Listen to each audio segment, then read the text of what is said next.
In the grim darkness of the far future, there is only war. And 12 men from Second Squad who died in 3 seconds, not one of them killed by the enemy. Nobody filed a report. The thing that killed them was on their side. And when it was done, the survivors were ordered to kneel before it and give thanks for the honor of its presence. Hey, I'm your brother from the Void, and this is Tales from the Void. Today's story comes from Corporal Dushan Brecht, Morrangi 77th Light Infantry, formerly a hullcutter who spent 9 years in vacuum taking warships apart with a thermal lance. He understood metal, he understood machines, or thought he did. Then he met a dreadnought and learned he understood nothing at all. Settle in. This is Tales from the Void. Let's begin. 12 men from Second Squad died in 3 seconds, and not one of them was killed by the enemy. That is the first thing I need you to understand. It was not unusual. Nobody filed a report. The Astra Militarum does not care about 12 dead riflemen on a world most of the segmentum has already forgotten. I need you to understand it because those 12 men are the reason I am telling you this at all. Because the thing that killed them was on our side, and because when it was done we were ordered to kneel before it and give thanks for the honor of its presence. That is the reality of fighting alongside a dreadnought. Not the stories they tell on recruitment posters or pump through your bunk block vox at 4 in the morning. The real, ugly, stinking truth of it. The kind of truth that earns you a bolt round to the back of the skull if you say it too loud. My name does not matter, but I will give it anyway because dead men should be named whenever possible, and I suspect I will not be alive much longer. Corporal Dushan Brecht, Morrangi 77th Light Infantry, 3rd Platoon, 2nd Company, formerly a hullcutter in the orbital docks above Morrang Quintus, where I spent 9 years of my life hanging from a mag harness in the vacuum, cutting apart decommissioned warships with a thermal lance. I was good at it. I understood metal. I understood the way a hull groans when you cut too deep, the way a bulkhead buckles before it gives, the places where stress fractures hide beneath 3 centuries of paint. I understood machines. I thought I understood them at least. Then I met a dreadnought, and I learned that I did not understand anything at all. The Morrangi 77th was never an elite regiment. We were not Cadians, not Krieg, not the kind of soldiers whose names appear in Imperial histories. We were light infantry drawn from a mid-tier industrial world, orbiting a dying star in the Corveth subsector, and our primary qualification was that we were cheap, numerous, and close enough to the war zone to arrive before the situation got worse. That war zone was Keldrathi Septimus, a fortress world that had been holding the eastern fringe approach to the Corveth shipping lanes for about 3,000 years before the arch-enemy decided it was time it stopped doing that. The planet was a cold, gray, ugly thing, all ferrocrete bastions and trench networks cut into granite plateaus. It had been built to be defended, and when the siege began, it had been defended by something close to 11,000 guardsmen.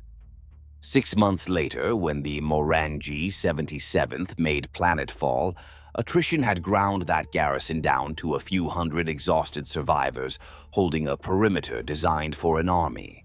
Our regiment filled the gaps and brought the total back up to roughly 1,100, which sounds like a great deal until you set it against a chaos warband called the Blistered Host. They outnumbered us something like 40 to 1. We were losing before we arrived, and our arrival did not change the arithmetic in any meaningful way. What changed the arithmetic, or at least what was supposed to change it, came down from orbit on the 9th day of our deployment. Drop pods, 5 of them. They hit the granite flats behind the primary trench line at dawn, and the impact was close enough that I felt the shockwave in my teeth, even through 3 meters of sandbags and packed earth. The blast pattern was tight, precise, deliberate, military. The hatches blew simultaneously, and out they came. Space Marines, 7 of them, plus their support elements. A tactical squad, a tech marine, a chaplain, and the thing they had brought with them. The thing that made the ground shake in a way the drop pods had not.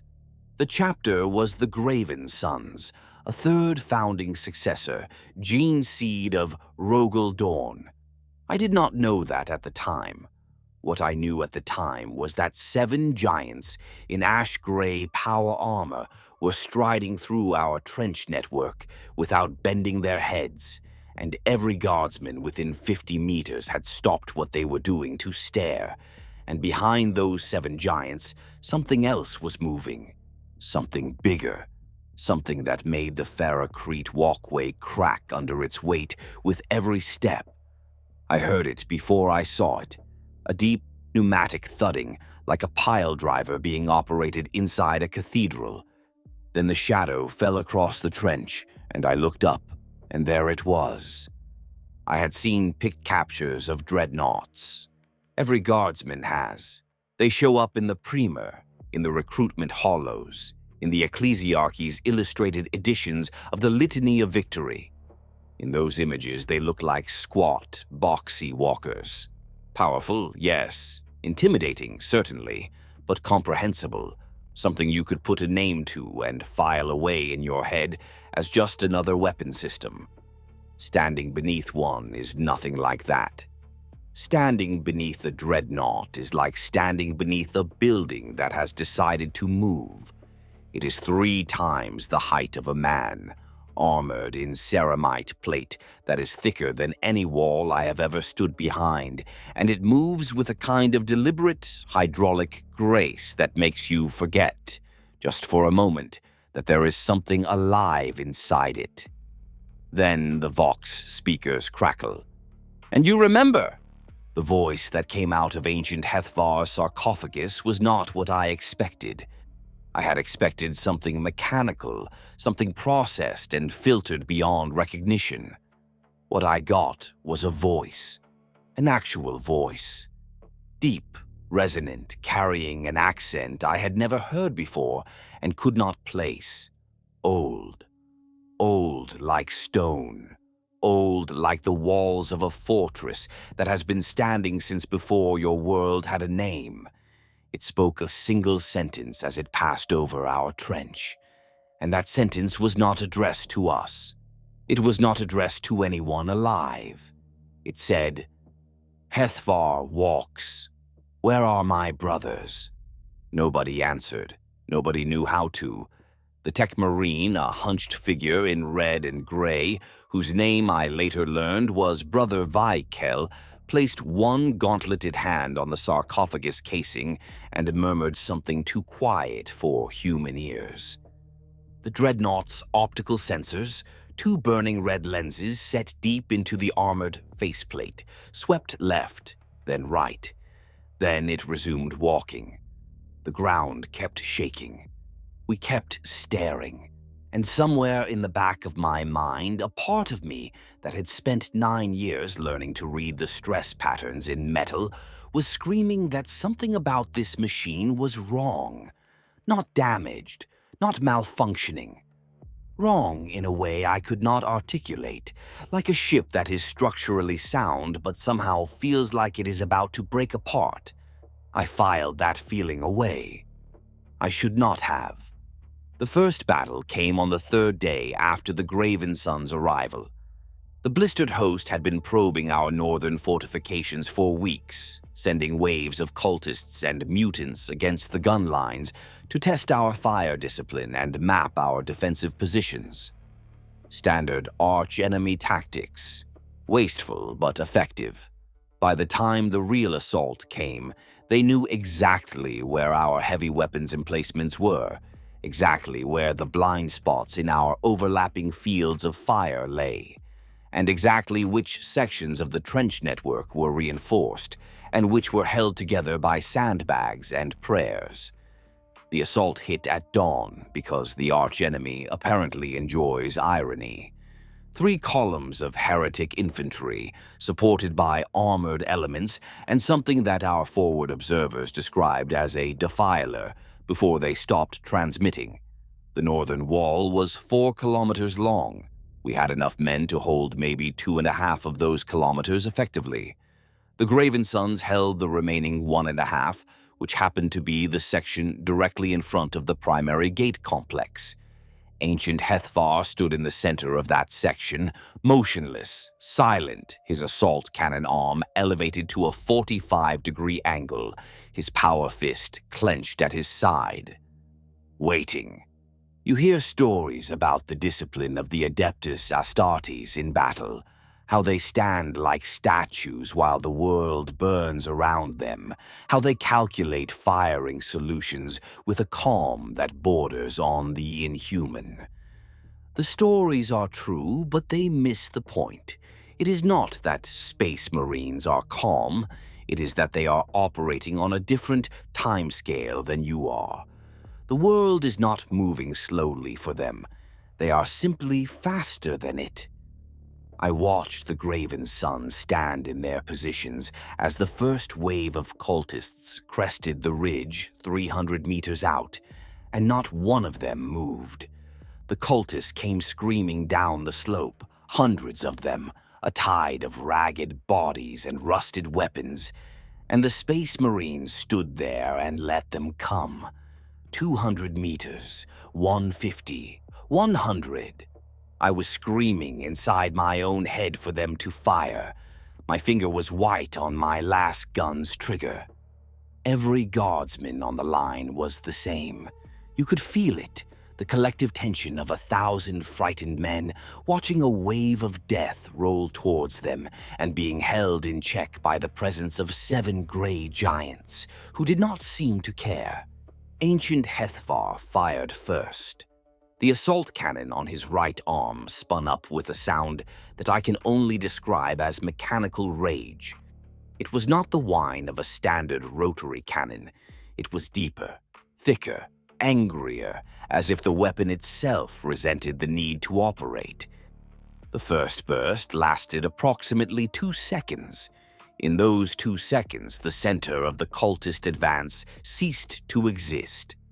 Not scattered, not suppressed, ceased to exist. The high-velocity rounds tore through bodies with so little resistance that they passed through the front ranks and into the second, and through the second into the third, and each round that struck flesh carried enough kinetic energy to reduce a human torso to a spray of bone and meat that I could feel hitting my face from 80 meters away.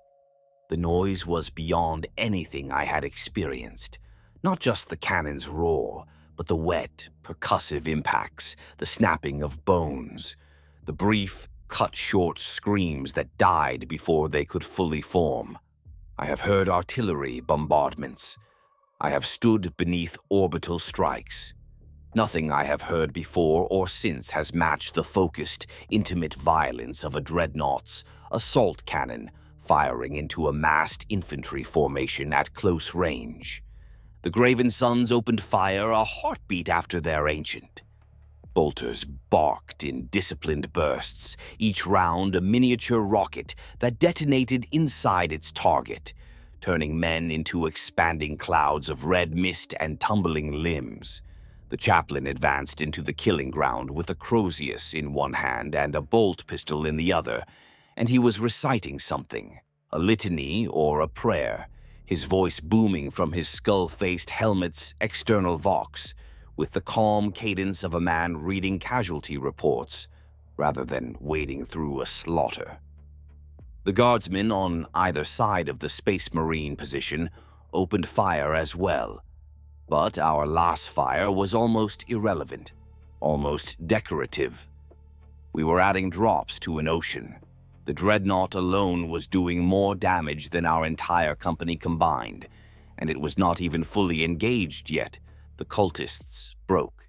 They always break. The first wave. That is the point of the first wave. They are not meant to win.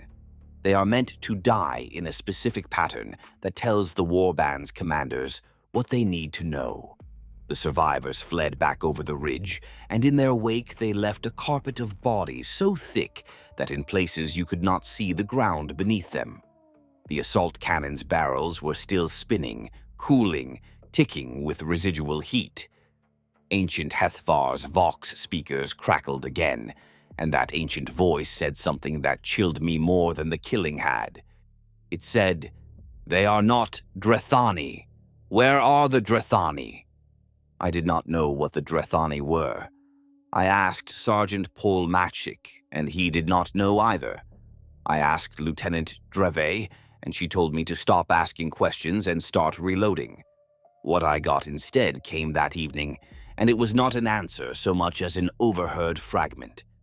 I was refilling canteens at the water station behind the command bunker when Brother Colvane and Brother Vikel passed within 3 meters of me, speaking in the low, clipped register of men running through a checklist. The chaplain asked for a status. The tech marine said, "Temporal displacement. He is engaging on a Drethani profile, 2,000 years out of alignment." Colvane asked whether it would affect performance. Vikel said no. Colvane said, "Then it is not a fault." They walked on. I kept filling canteens. I did not need a chapter education to work out what that meant. 2,000 years out of alignment. The thing holding our northern wall was fighting a war that had ended before my world had a name, against an enemy that no longer existed, and the men responsible for it had run the numbers and decided that this was acceptable, not a fault, a tolerance. The hullcutter in me would not leave it alone. Over the following days, I found myself watching the Dreadnought sarcophagus whenever maintenance was underway, reading what I could from the inscriptions and data plaques etched into the ceramite casing. The entombment inscription was in High Gothic, but the format was standard. I had seen similar plaques on decommissioned warship components.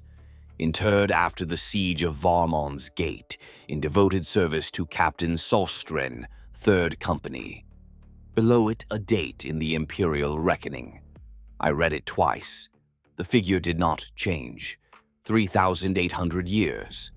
Captain Solstren had been dust since before the Corveth subsector had a name, and his name was carved into the coffin of the warrior who still reported to him. Dreve had told me to stop asking questions.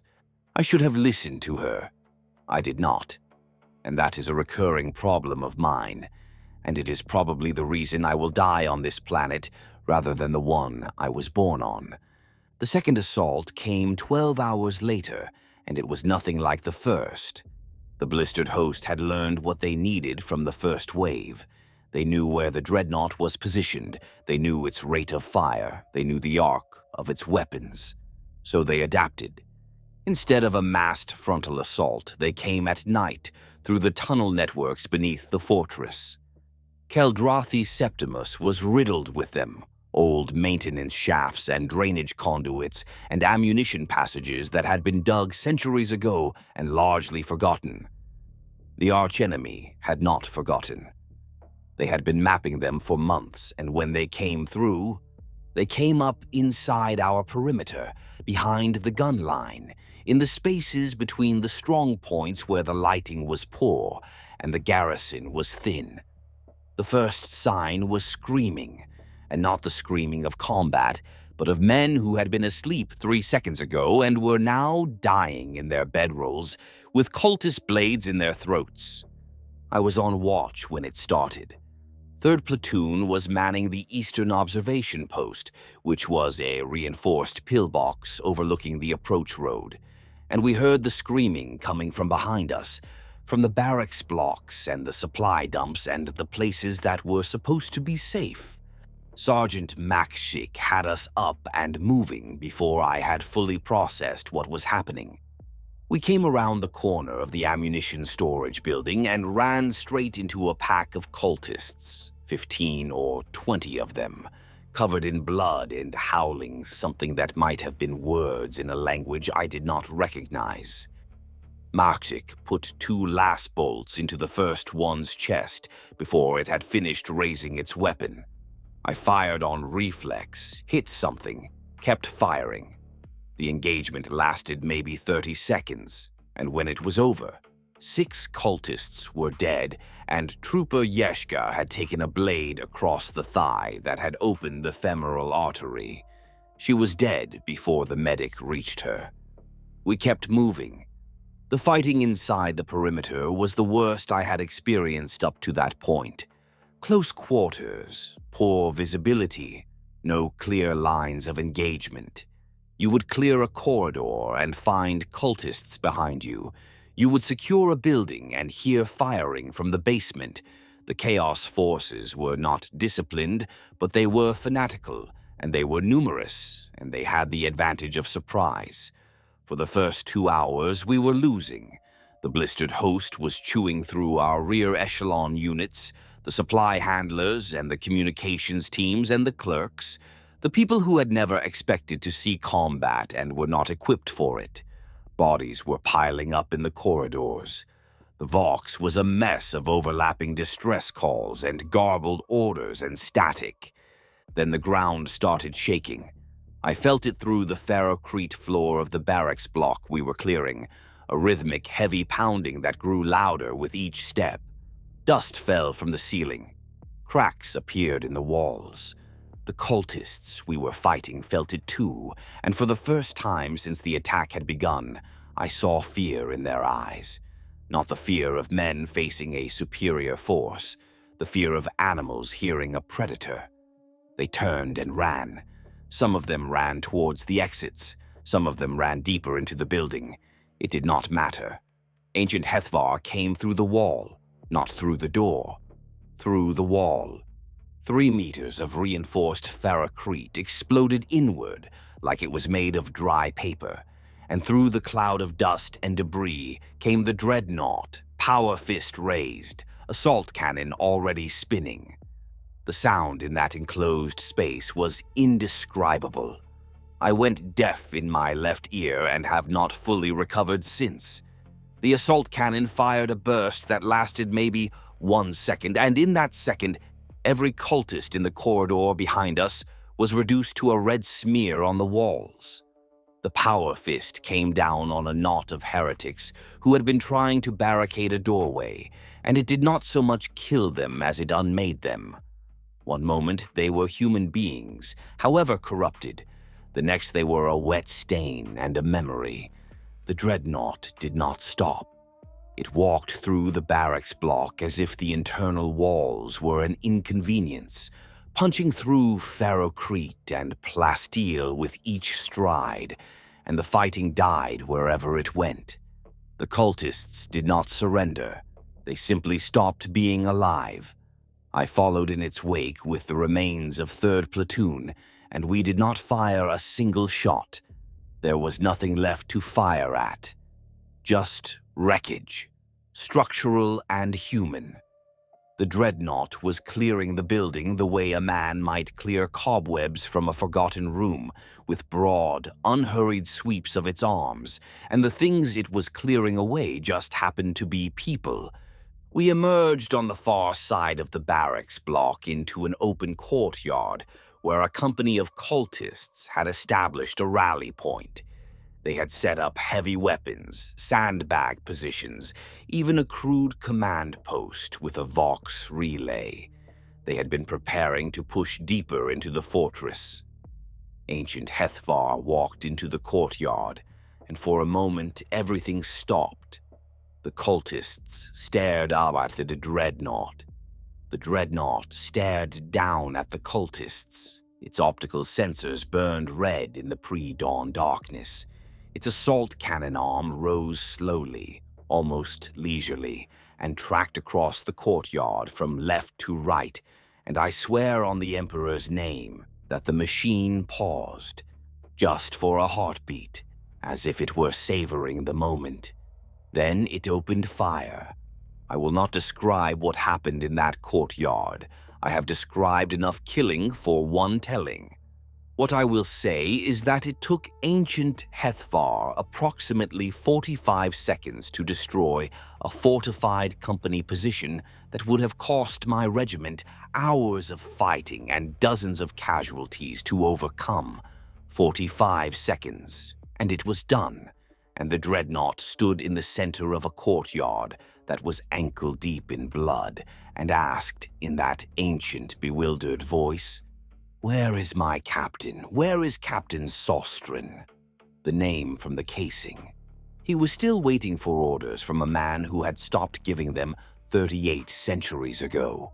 I watched the tech marine murmur to the sarcophagus, watched the red optical lenses dim and then brighten, and watched the dreadnought resume its patrol as if nothing had happened, as if it had not just butchered 100 people in less than a minute and then asked for a dead man's orders. I stood in that blood-soaked courtyard, covered in the remains of men and women who had been alive 60 seconds earlier, and I felt like I was standing next to a bomb that could think, and that the bomb was dreaming, and that its dreams were the kind of dreams that end with everyone nearby dead. I should tell you about the days that followed because they are important to understanding what came later. The tunnel assault had been repelled, thanks largely to ancient Hethvar and the Graven Sons, but it had cost us dearly. 318 guardsmen killed, another 200 wounded, and most of our rear echelon support infrastructure damaged or destroyed. The blistered host had lost more, far more, but they had more to lose. We did not. Colonel Volkresh, commanding what was left of the combined garrison, requested reinforcements through the astropathic relay. The response, when it came 2 days later, was a single word: hold. So we held. I have since learned that Segmentum Command operates on a vocabulary of approximately 4 words: hold, advance, retreat, and expendable. They had used the polite one. We patched the tunnels with demolition charges and cave-ins. We redistributed the surviving troops across the shortened perimeter. We set up new fields of fire and repositioned what heavy weapons we had left. And we waited.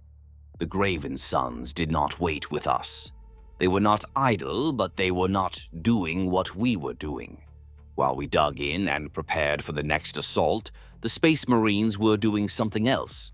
Something they did not explain to us, and something that, at the time, I did not think to question. They were sending parties into the lower levels of the fortress, beneath the foundations, into the ancient tunnels and vaults and sealed chambers that predated the current fortifications by centuries. Brother Vikel was always with these parties. The chaplain sometimes. Ancient Hethvar never.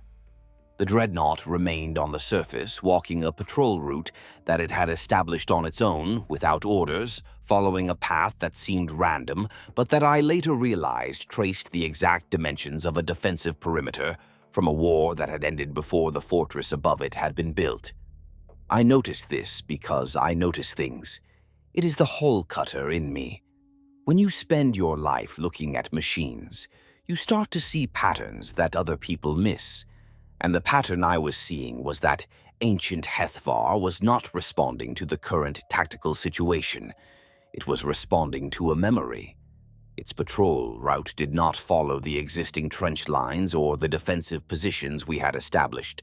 It followed a line that would have made sense if the terrain were different, if the buildings were in different places, if the walls were oriented along a different axis. I mentioned this to Sergeant Matic, and he told me to mind my own business. I mentioned it to Lieutenant Drave, and she gave me a look that suggested she had noticed the same thing and wished she had not. The third day after the tunnel assault, the blistered host changed tactics again. No more infantry waves. No more tunnel infiltrations. Instead, they brought up their armor. 3 Predator-class vehicles, corrupted and daubed with blasphemous sigils, and something heavier behind them that our spotters could not identify through the dust haze. The vehicles took up positions on the ridge line and began a systematic bombardment of the northern wall. Targeted fire rather than a full barrage.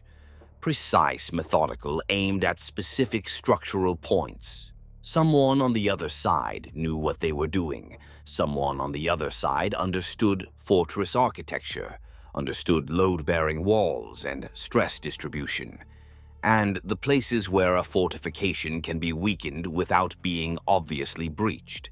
Someone on the other side had been a loyalist once and had brought their knowledge with them into damnation. The bombardment went on for 18 hours.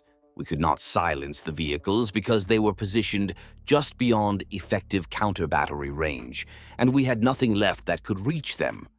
The Graven Sons could have sword-tied against them, but they did not. They remained inside the fortress, conducting their mysterious expeditions into the lower levels, and when Colonel Volkresh formally requested Astartes' support in neutralizing the enemy armor, the chaplain, whose name was Brother Colvane, told him that the chapter's priorities were aligned with the broader strategic objective, and that the garrison's role was to maintain the defensive posture until the primary mission was complete. Volkresh asked what the primary mission was. Brother Colvane did not answer. I was beginning to notice a pattern in Astartes' communication. The more important the question, the fewer words you received. By that formula, our survival prospects merited absolute silence. The bombardment cracked the northern wall in 4 places. Not breached it, cracked it. Hairline fractures in the ferrocrete, invisible from the outside but obvious to anyone who knew what to look for. I knew what to look for. I had spent my life looking for exactly those kinds of fractures, and when I ran my hand along the interior surface of wall section 12 and felt the slight give, the faint vibration that told me the structural integrity was compromised, I reported it to Lieutenant Drev immediately. She passed it up the chain. Nothing happened. Nothing was going to happen because the Adeptus Astartes were the senior formation on this world. These had decided that the wall was not their problem. On the 19th hour of the bombardment, the enemy armor stopped firing. The silence was worse than the shelling. We had grown accustomed to the rhythm of the impacts, the regular, predictable cycle of fire and reload, and when it stopped, every guardsman on the line knew what was coming. They were done softening us up. The next thing through that gate would be infantry, and this time they would not be probe forces or expendable cultists. This time they would be the real thing. Heretic Astartes, traitor space marines, the blistered host's armored core. They came through the dust at sunset. 18 of them in corrupted power armor that had once been green and gold and was now the color of burned skin and dried blood. They moved differently than the cultists. No screaming, no wild charge. They advanced in a dispersed formation, using cover, laying down suppressive fire with bolt weapons that made our sandbagged positions vibrate with each impact. Behind them came the thing our spotters had not been able to identify. A hellbrute, a chaos dreadnought, bigger than ancient Hethvar by a full head, its sarcophagus fused with organic growth and mechanical augmentation in a way that made my eyes water to look at. Where Hethvar was angular, precise, military, this thing was a writhing mass of ceramite and flesh and screaming metal, and it was running. Not walking. Running. Straight at the northern wall. Colonel Volkresh called for Astartes' support.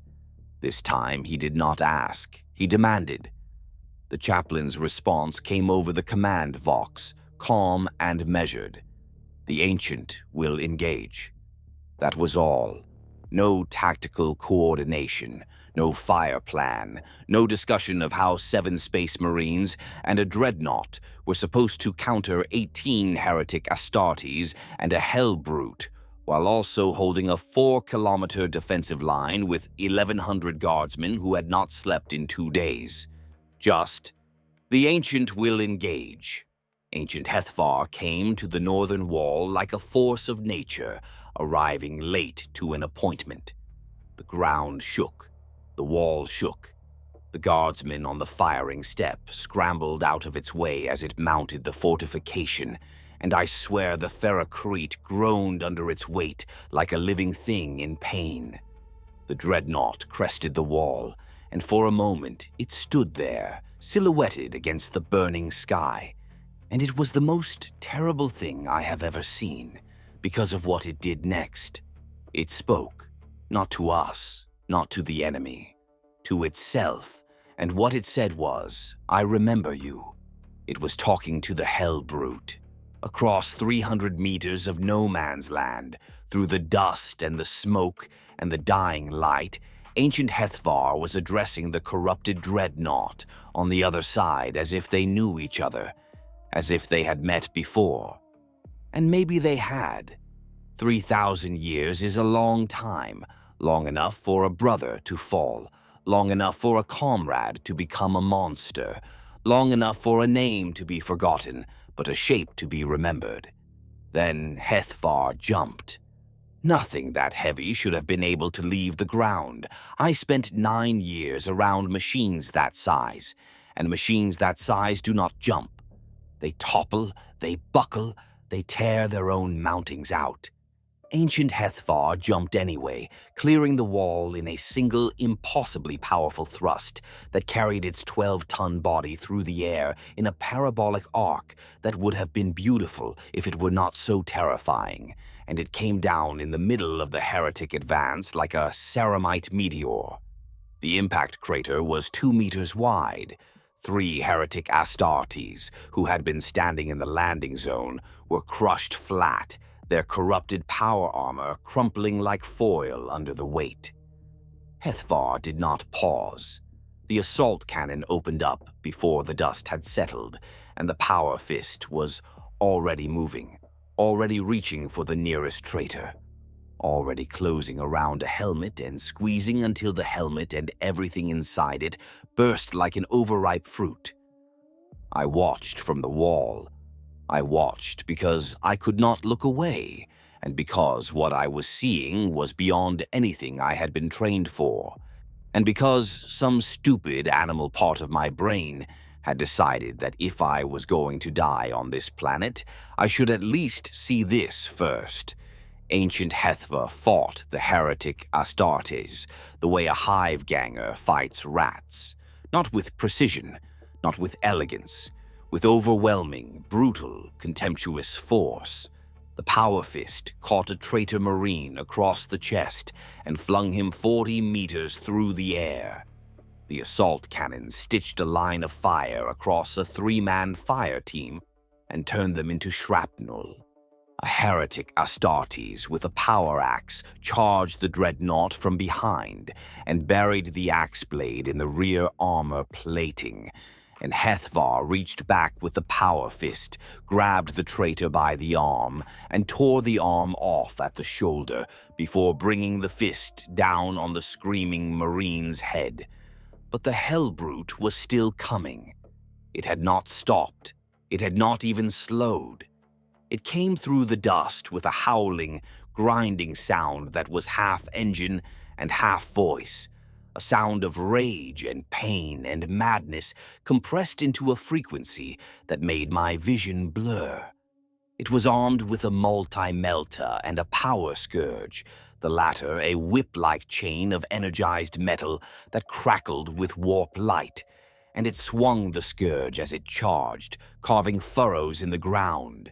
Ancient Hethvar turned to meet it, and the 2 dreadnoughts collided with an impact that I felt through the soles of my boots 300 meters away.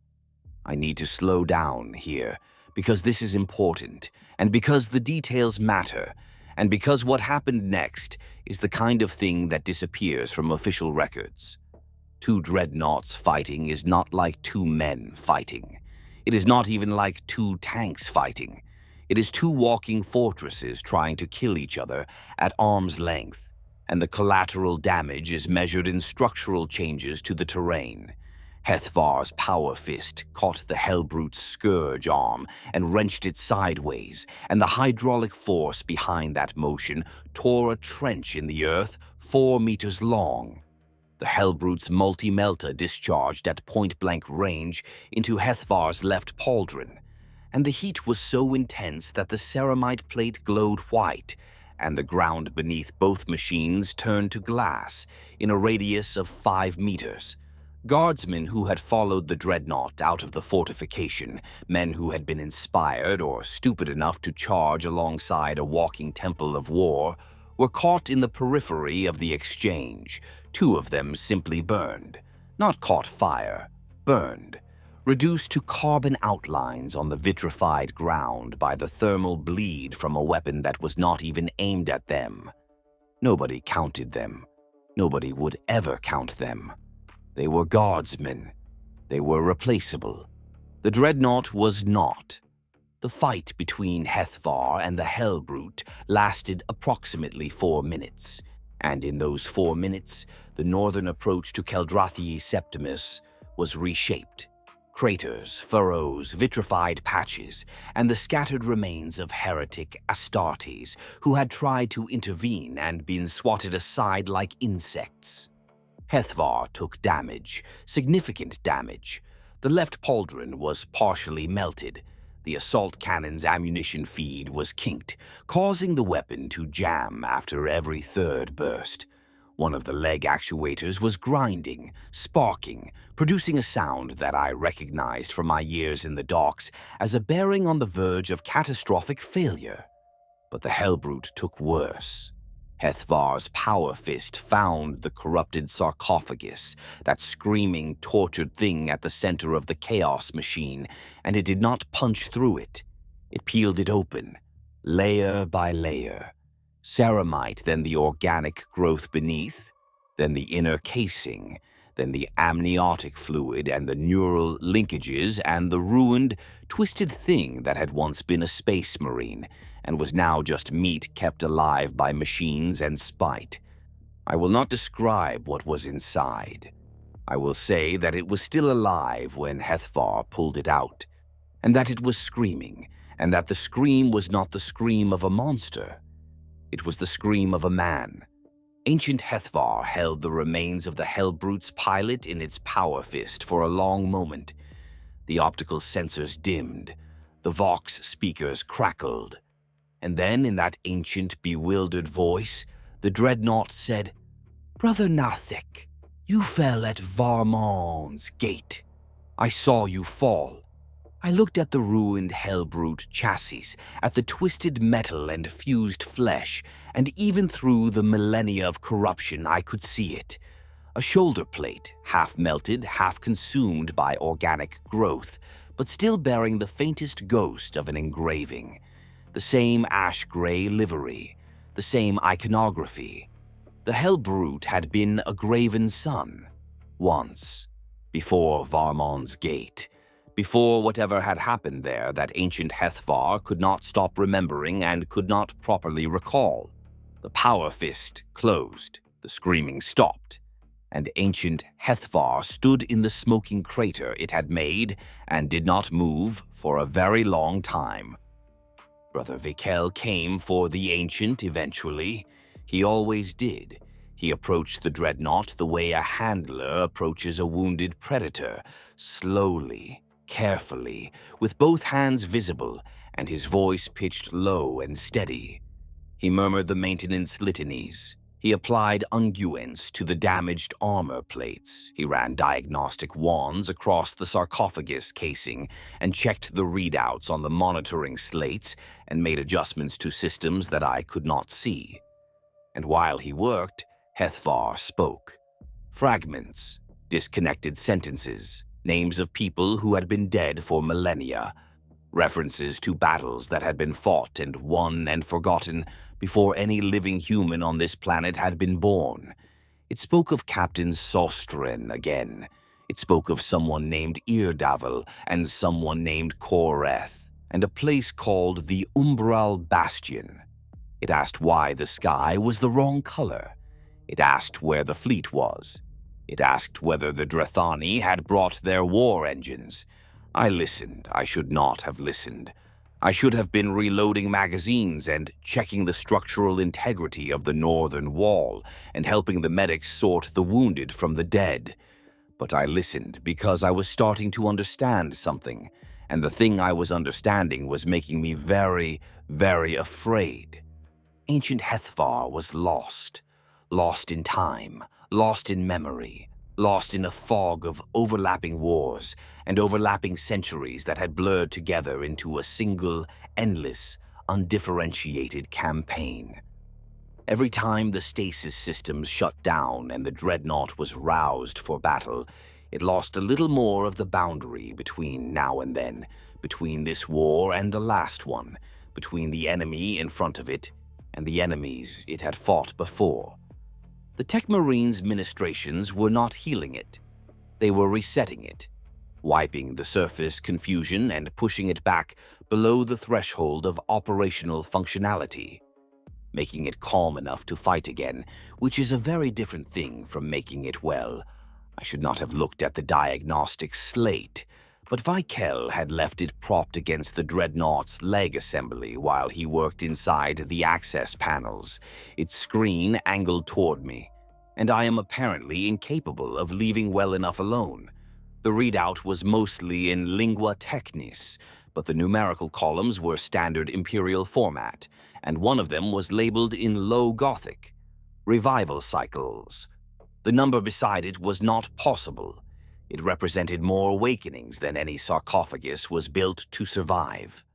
That ancient mind had been ripped out of oblivion and hurled back into consciousness, and told to kill and then shoved back into the dark, over and over and over. Vikel caught me looking. He did not speak. He reached across with one gauntleted hand and turned the slate face down. Then he looked at me, the look a man gives an insect that has crawled onto his workbench. I stepped back. I did not look at his equipment again. Let me tell you about the last 2 weeks, because they were the worst of my life, and they need to be told in sequence for you to understand what happened at the end. I marked the days from the Hellbrute battle. It was the only date that mattered anymore. Day 1 after the Hellbrute engagement. The blistered host pulled back. Not far, just beyond visual range, regrouping, licking their wounds. We used the breathing space to shore up the northern wall. The cracks I had identified were spreading. I reported this again. This time, Lieutenant Dreve did not just pass it up the chain. She walked down to wall section 12 herself, ran her hand along the fracture line the way I had shown her, and went pale. She requested combat engineers from the reserve pool. The request was denied. All available personnel were assigned to perimeter defense. We patched the cracks with quick-set ferrocrete and pretended they were not there. The Imperium's preferred engineering solution for structural failure, confidence, and paint. Day 2. Ancient Hethvar resumed its patrol route. The same route, the same pattern. The same circuit that followed defensive lines that did not exist, guarding positions that had never been here at all. But something had changed. The Dreadnought was talking more. Not to us, never to us, but to itself. A constant low murmur from the Vox speakers, barely audible unless you were within 10 meters, a stream of half-formed sentences and fragmentary orders and names, always names. A roster of the dead that went on and on and on. The names ran together after a while, dozens of them in a single watch, maybe more, and everyone I could later place belonged to a battle brother of the Graven Sons who had served alongside Hethvar in campaigns spanning nearly 4,000 years, all of them dead. Hethvar was calling roll for a company of ghosts. Day 4. The blistered host resumed its bombardment. This time they were targeting the eastern approach as well, splitting our attention. The garrison was spread thin, and the bombardment was taking a toll on morale in a way that the infantry assaults had not. You can fight infantry, you can shoot back, you can do something. There is nothing you can do about artillery except hide and wait and hope that the next shell does not land on your head. The men were exhausted. The food was running low. The medici station was running out of supplies, and the Space Marines were still going into the tunnels beneath the fortress, still conducting their unspoken mission, still refusing to tell us what they were looking for. Day 6, I made a mistake. The kind of mistake that seemed harmless at the time and turned out to be the hinge on which everything else turned. After the tunnel assault, Lieutenant Dreve had assigned me to assess the structural integrity of the lower passages, the ones we had sealed with demolition charges. My hullcutter background made me the closest thing the regiment had to an engineer, and someone needed to determine whether the cave-ins were holding or whether the enemy could dig through. It was routine work.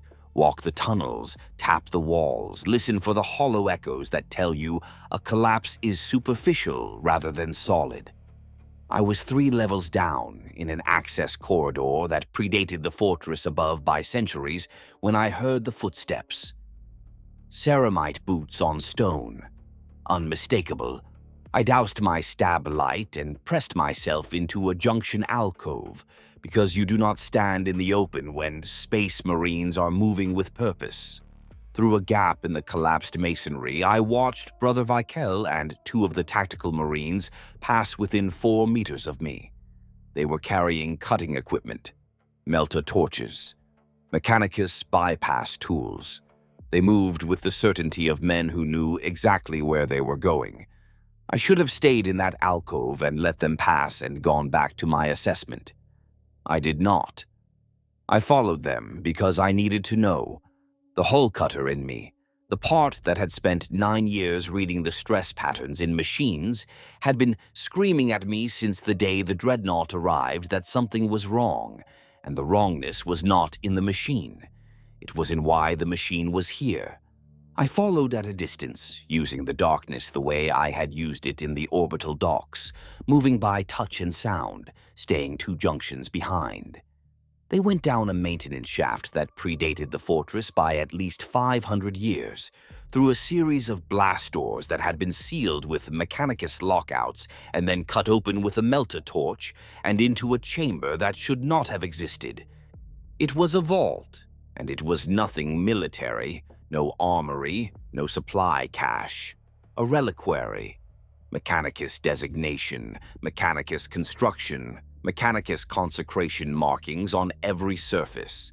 And the moment I saw it, the wrongness I had felt since the first day, the instinct that had been screaming at me from the back of my skull since the Dreadnought walked over our trench, snapped into focus. The wrongness was not in the chassis. The wrongness was not in the weapons or the hydraulics or the power plant. The wrongness was in the sarcophagus. The thing that was keeping the thing inside alive was failing, and the machine knew it. The way a ship knows when its spine is cracked, and the chapter knew it, and they had come here to fix it, and everything else was scenery. The walls were covered in data plaques and schematics and technical diagrams that I could not read because they were in lingua technis, but I recognized some of the shapes.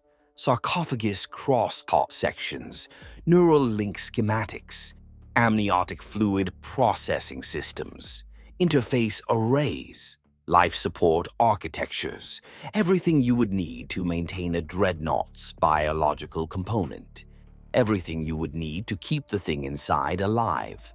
And in the center of the vault, on a raised dais surrounded by monitoring equipment that was still powered after however many centuries, sat a replacement sarcophagus. Brand new, or as close to new as anything in the Imperium gets. Pristine, waiting. I understood everything in one nauseating moment. The Graven Sons were not on Keldrathi Septimus to defend it. They were not here to save the garrison or hold the fortress or protect the Corvette shipping lanes. They were here because somewhere in their records, in their chapter's archives, there was a notation that said a Mechanicus reliquary vault on this world contained the parts they needed to replace ancient Hethvar's failing sarcophagus. That was the mission. That was the broader strategic objective that Brother Colvane had mentioned.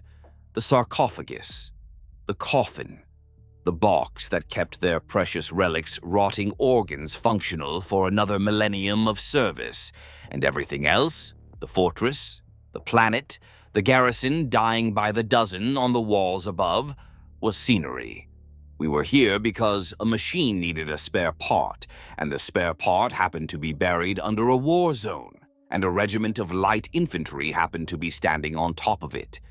Nobody had put us here for that. Nobody had needed to. We were already in position, already dying, already committed, and all the chapter had to do was arrive and let us continue.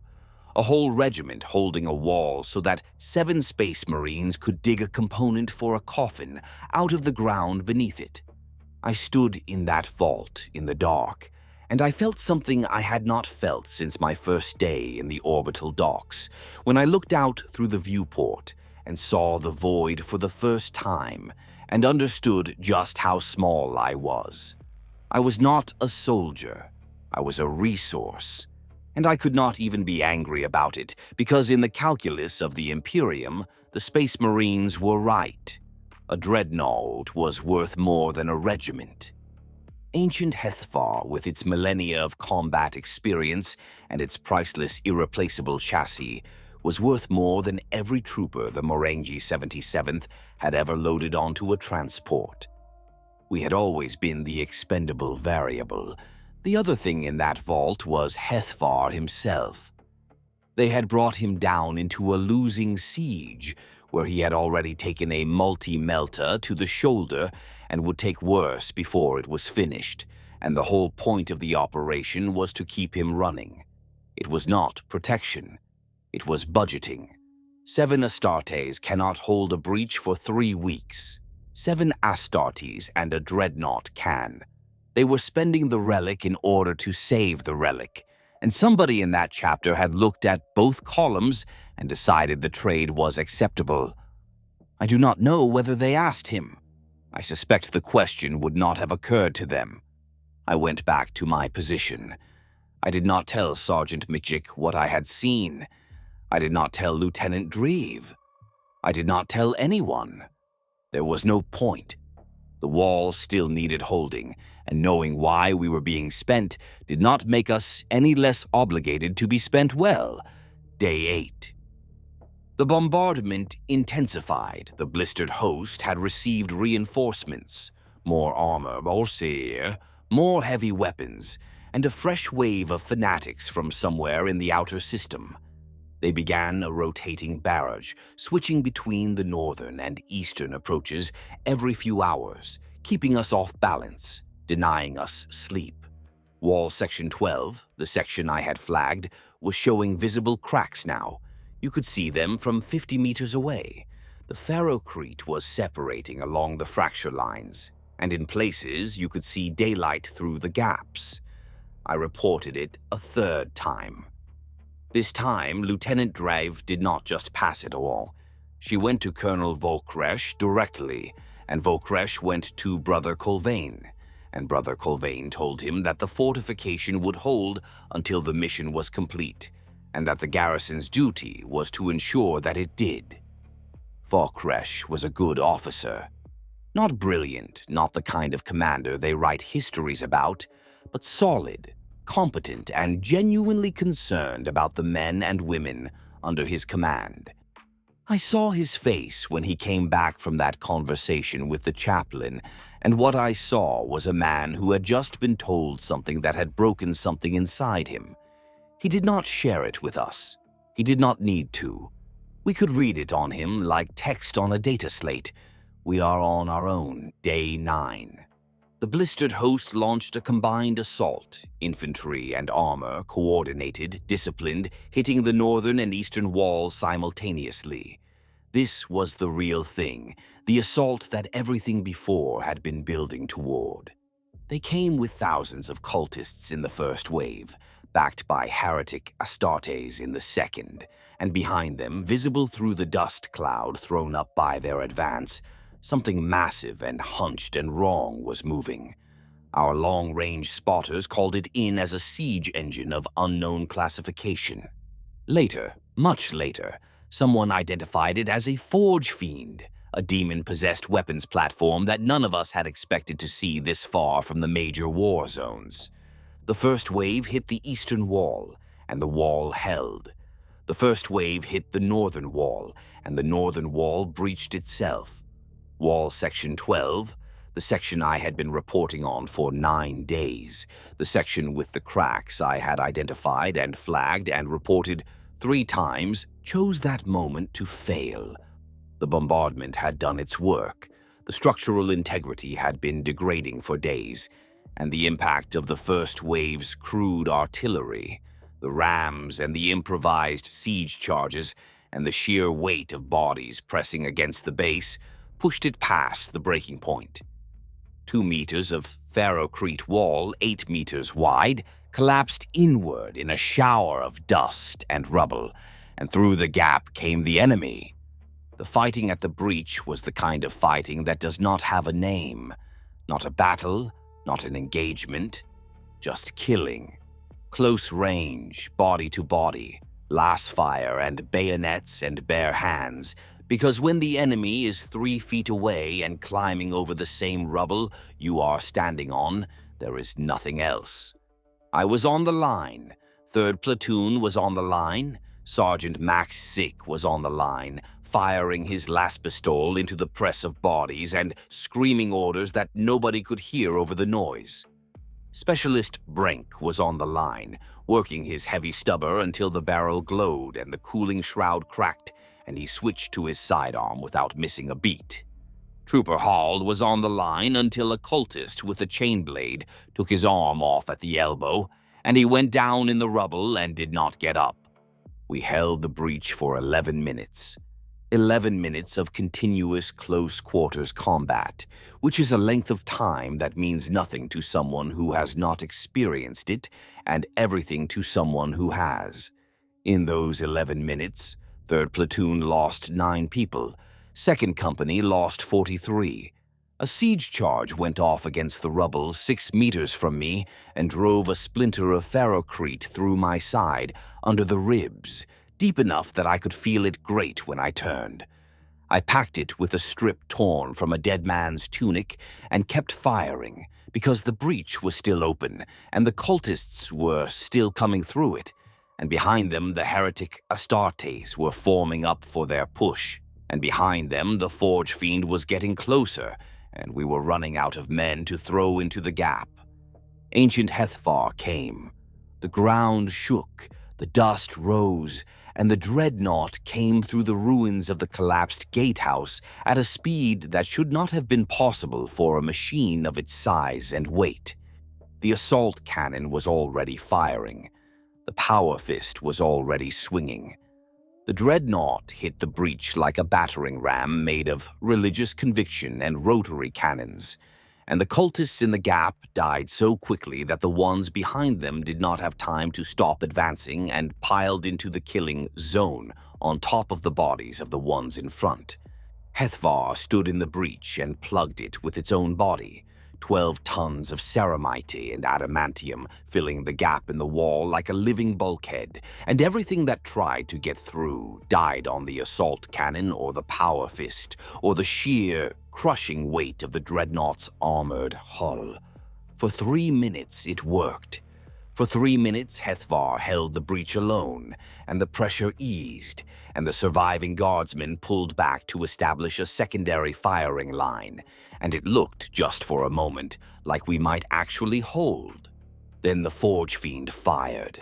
The weapon it used was something I had never seen before, and hope I will never see again.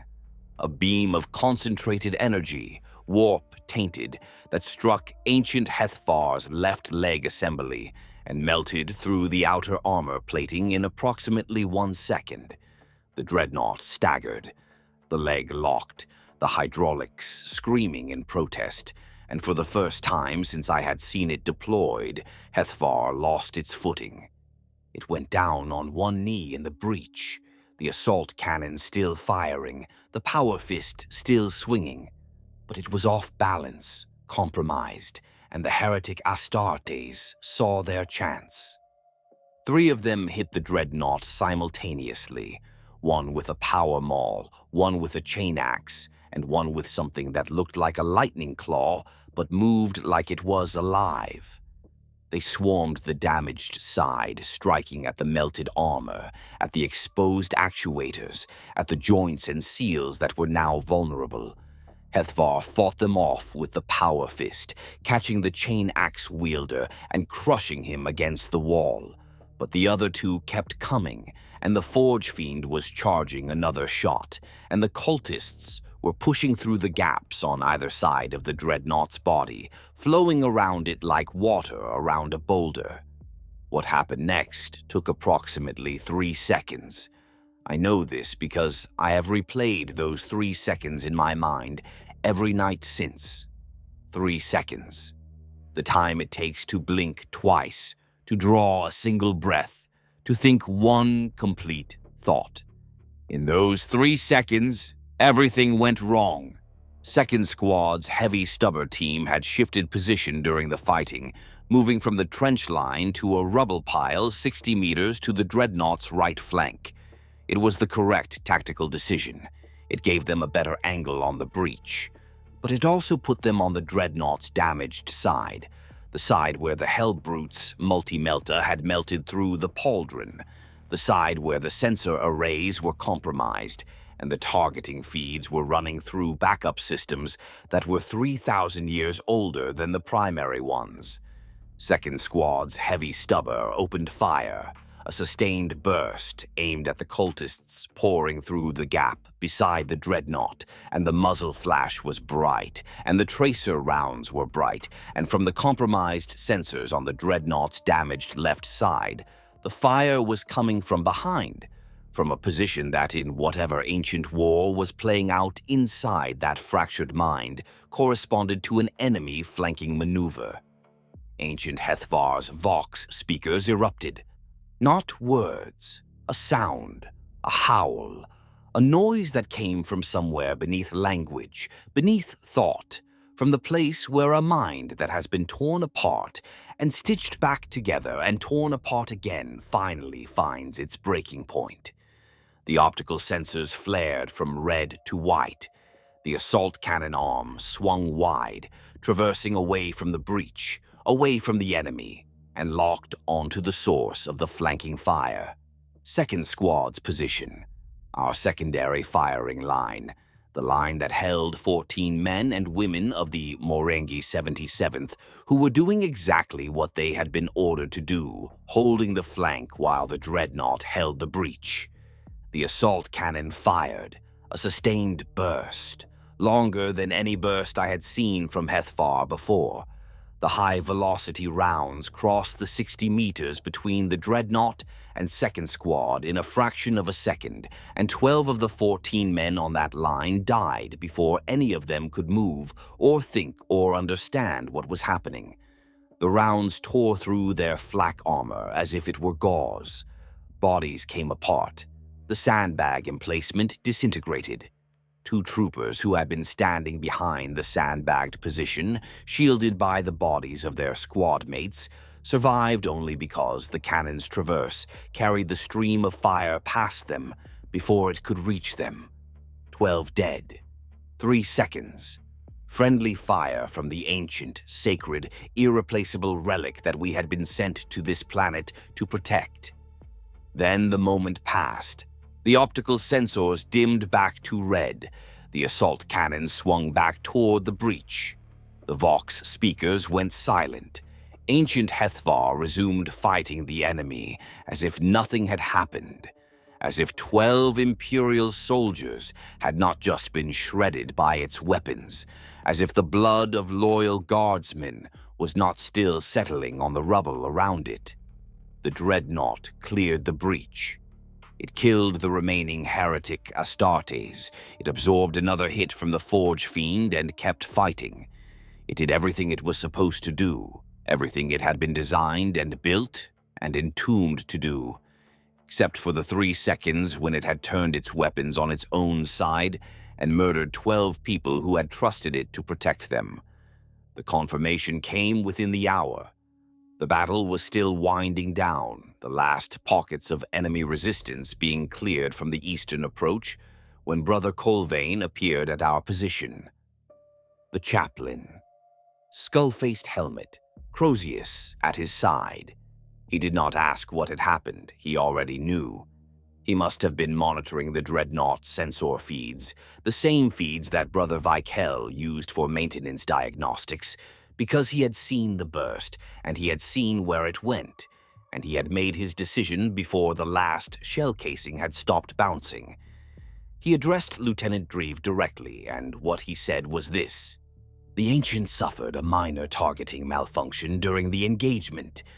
The casualties sustained by your platoon were the result of enemy fire. You will amend your after-action report accordingly.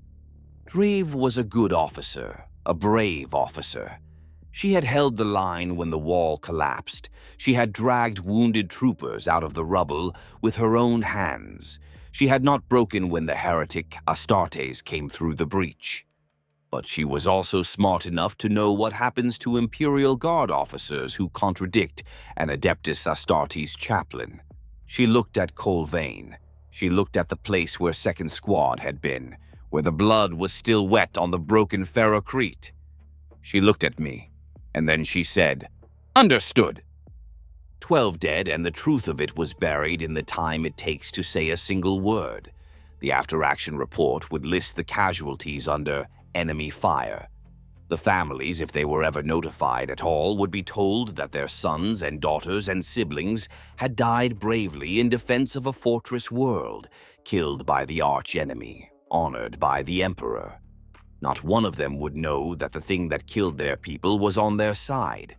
Not one of them would know that the sacred relic of the Graven Sons had malfunctioned like a faulty piece of machinery and sprayed loyal guardsmen with assault cannon rounds because something in its ancient broken mind had mistaken them for an enemy it had fought in another age. I wanted to scream. I wanted to grab Brother Colvane by his skull-faced helmet and demand to know how many times this had happened before, how many after-action reports had been amended, how many families had been lied to, how many dead guardsmen had been reclassified as enemy casualties to protect the reputation of a machine. I did not. I stood at attention and said nothing, because I am a corporal in the Astra Militarum, and corporals in the Astra Militarum do not scream at Space Marine chaplains, and because the wall still needed holding, and because the Dreadnought was worth more than we were, and everyone in that trench knew it. Sergeant Mashik came to me that night while the fires were still burning in the eastern approach, and the medici teams were still sorting the wounded from the dead. He sat down next to me on the firing step and did not say anything for a long time. Maxik was not a man who spoke unless he had something to say. He had been a stonemason before the tithe, a man who worked with his hands and understood the weight of things, and he carried that understanding with him into the Guard, the way some men carry prayer beads or lucky coins. He was the kind of sergeant who would give you his last ration bar and then deny he had done it. The kind who remembered every trooper's name and knew which ones needed to be watched, and which ones could be trusted, and which ones were going to break before they did. He sat there for maybe 10 minutes. He was looking at the northern wall, at the breach, at the cracks that were spreading through the ferrocrete, like veins through pale skin. Machik knew stone.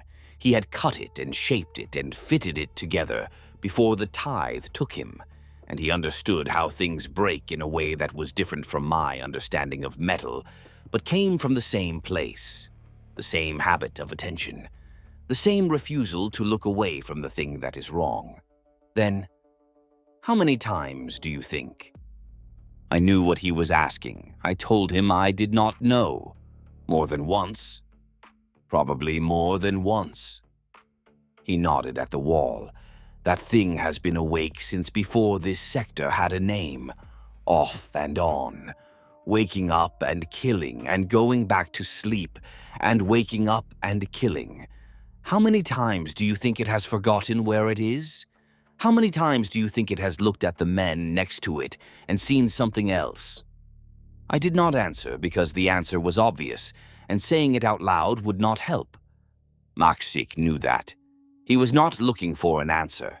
He was looking for confirmation that he was not the only one who understood. He said, "They will not decommission it. They will not retire it. They will patch it and sedate it and put it back in stasis and wake it up the next time they need it. And the next time they wake it up, it will be worse.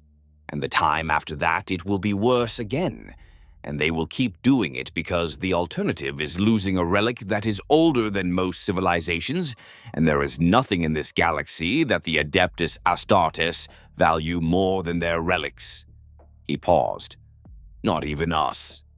He was right about all of it, and it did not help, and we sat there on the firing step while the smoke rose from the dead, and the dreadnought walked its ancient, meaningless patrol route in the darkness behind us, murmuring the names of men who had turned to dust before either of us had been born. Day 10. Brother Vikel worked on ancient Hethvar for 6 hours. I watched from a distance, because the Tech Marine had made it clear that no mortal was to approach within 20 meters of the dreadnought during maintenance operations, but I could see enough to understand what was happening. He was inside the access panels, deep in the systems, running diagnostics and adjustments that went far beyond standard maintenance. At one point, the dreadnought's Vox speakers came alive again, and this time the voice was different.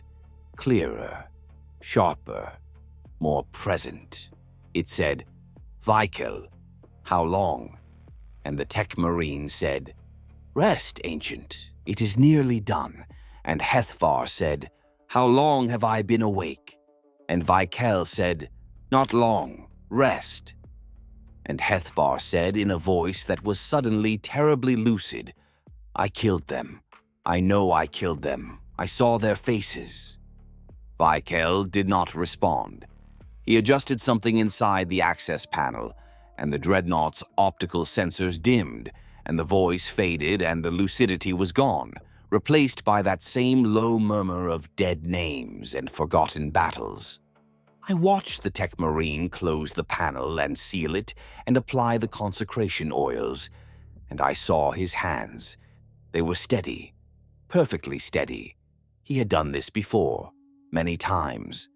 This was routine. This was just another reset, another wipe of the surface confusion, another push of the madness back below the operational threshold. The Ancient knew it had killed friendlies. The Tech Marine knew the Ancient knew, and the protocol was to suppress that knowledge and send it back out to fight. What I could see, watching him work, was that he was following something. He consulted a slate between adjustments, every time in the same order, the way a man does when he is executing instructions rather than exercising judgment. Whoever had written those instructions was not on Keldrathi Septimus. Vikel was carrying them out on a machine he was not permitted to question, and as far as I could tell, it had never occurred to him to want to. I thought about the replacement sarcophagus in the vault beneath the fortress. I thought about what it meant that the Graven Sons had come all this way, had spent all these lives to retrieve a part that would keep ancient Hethvar alive and fighting for another millennium. Alive was the whole ambition. Nobody was trying to repair him or ease him or give him back the years the sarcophagus had taken. They were keeping him running long enough for the next war, and the war after that, until the casing failed again and they had to go looking for another one.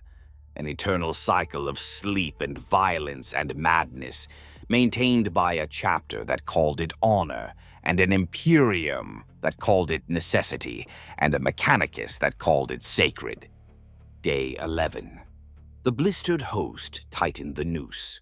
The bombardment was constant now, rotating between all 4 approaches, and the infantry probes had resumed, smaller but more frequent, designed to keep us from resting or repairing the wall.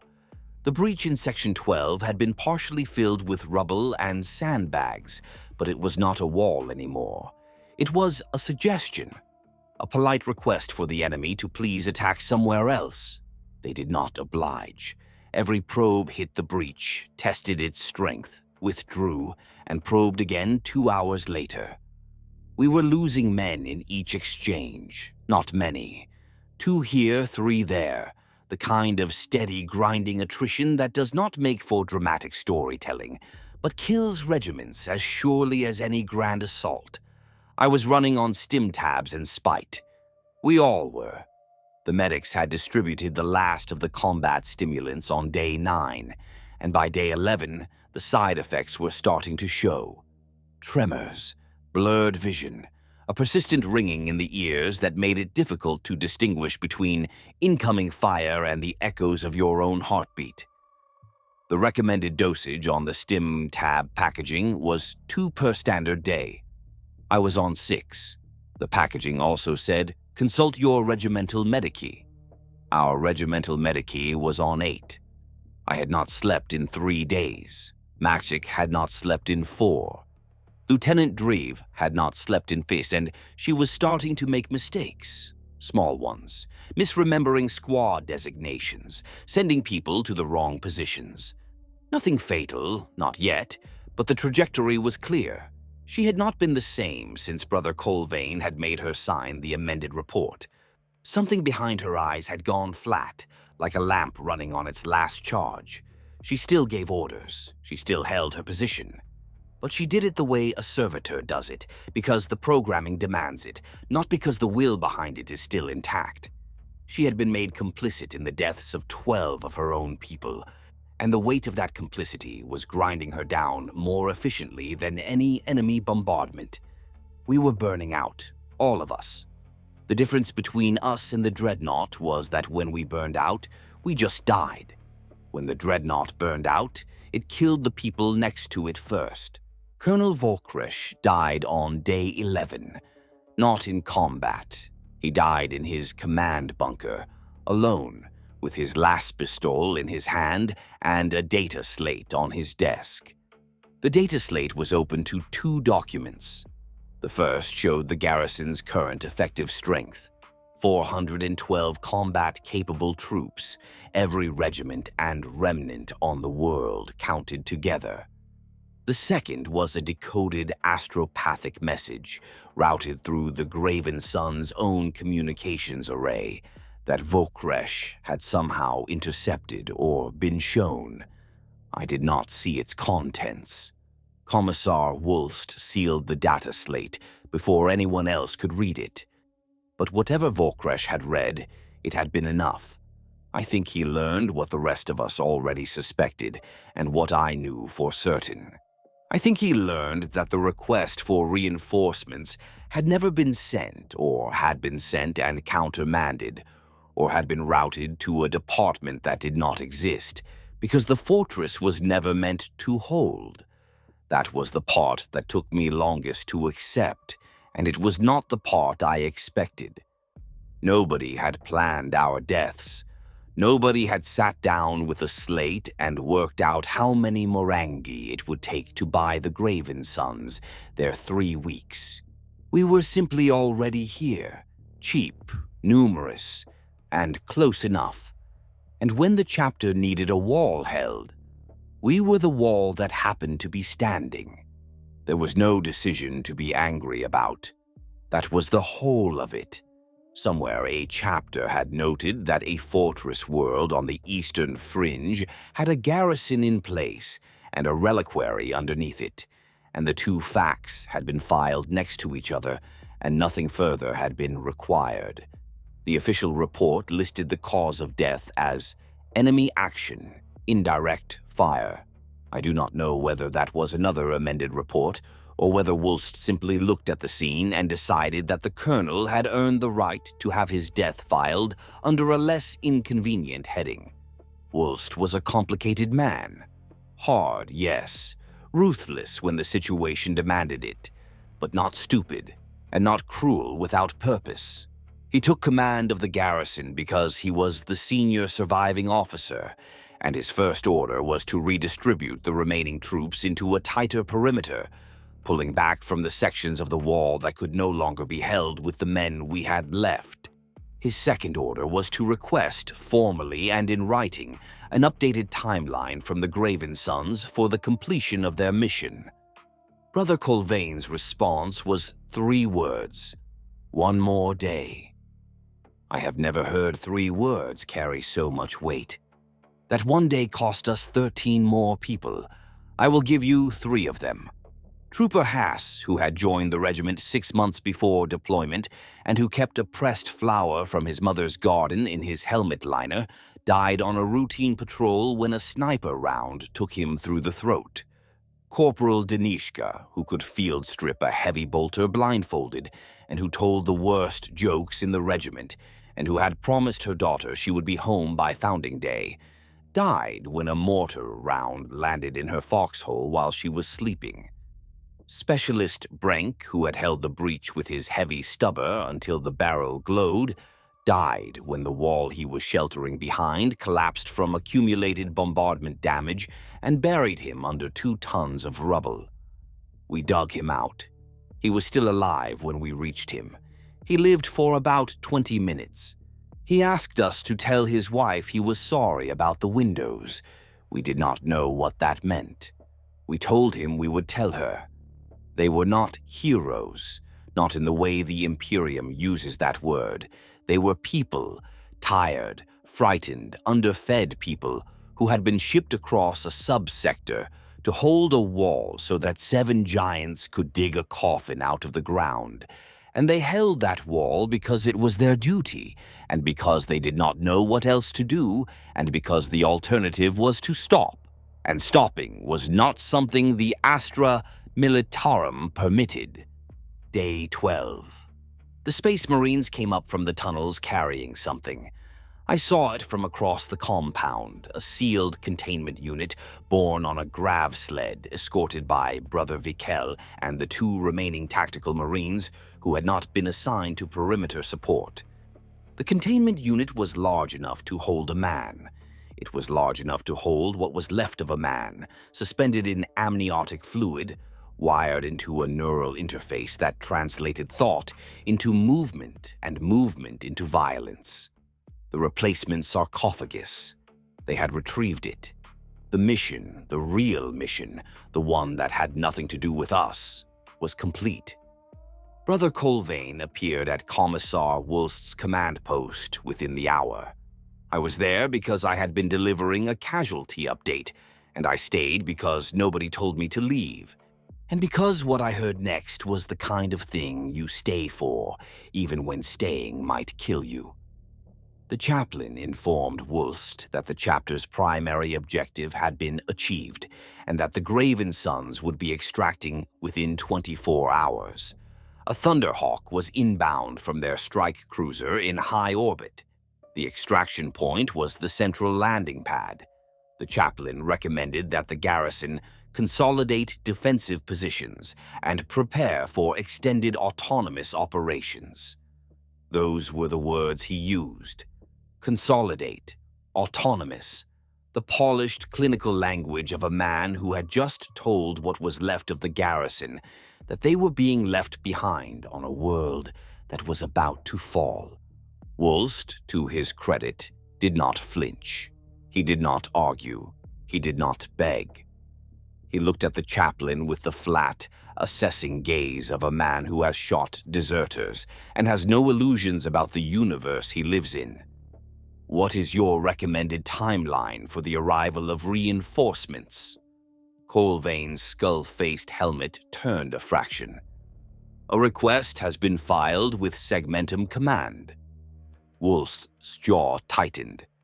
An estimated timeline, Brother Chaplain. The chaplain clasped his hands behind his back. "The Emperor provides." Wulst held the chaplain's gaze for 3 full seconds. "The Emperor provides. I see." And that was the end of the conversation. Wulst came out of the command post and stood in the cold gray light of Keldrathi Septimus's dying afternoon and looked at the men and women who were still alive, who were still fighting, who were still holding a wall that no longer mattered for a mission that had already been completed. And I watched calculation settle across his features the way cold settles into metal. Slow, methodical, total. The cold, precise arithmetic of a man who has been given an impossible situation and is determining, with mechanical detachment, exactly how many people he is going to spend and in what order. He looked at me and he said, "Corporal Brecht, walk with me." We walked the perimeter, what was left of it. The northern wall was a ruin, held together by sandbags and prayer and the sheer stubbornness of the men and women crouched behind it. The eastern wall was intact but thinly manned, the gun positions spaced too far apart for effective overlapping fire. The southern and western approaches had been stripped of defenders entirely. The troops pulled forward to fill the gaps in the north and east. We had 400 people holding a position designed for 2,000. Wulst walked and looked and said nothing for a long time, and then he said, "You followed them into the tunnels." It was not a question. Wulst was a commissar. Commissars know things. He had posted sentries at every tunnel entrance after the infiltration assault, and those sentries logged everyone who went in and everyone who came out. And I had gone in on a structural assessment ticket and come out 40 minutes later covered in dust from a section of the tunnels that had no structural damage to assess. He had not needed to be clever. He had just needed to read a logbook. I did not try to deny it. "You saw the vault?" "Yes." "And you know why we are here?" "Yes." I did not elaborate, and he did not ask me to. We walked another few steps in silence before he said, "Good. Then you understand why I cannot afford to care." I waited for him to draw the pistol. He had used it before on men whose offenses were smaller than mine. He did not draw it, and later, lying awake in a firing position with my side aching, I worked out that it was not mercy. He had 400 left to hold 4 kilometers of wall. Shooting a corporal would have cost him one of them and bought him nothing, because I had already had 6 days to talk and had not talked. He had weighed it somewhere between one step and the next, without breaking stride. What he said instead was this: if the information reached the line, he would not need to establish how it had traveled. He would shoot me, and he would shoot Mac Sik, and he would shoot whoever else had been standing near me when the story started, and he would do it in front of the survivors, so that the lesson would not need repeating. He said it without emphasis, the way you read out a duty roster. Then, "Morale is the only weapon I have left. You will not touch it." I said I understood, and I did, which was the worst of it. We were guardsmen, and guardsmen do not get to have opinions about the strategic decisions of their betters. We get to hold the line and die on the line, and be grateful that we were allowed to serve. That night, day 12, ancient Hethfar did something it had not done before. It stopped walking. In the middle of its patrol route between the ruins of an ammunition bunker and the collapsed remnant of a communications tower, the dreadnought simply stopped.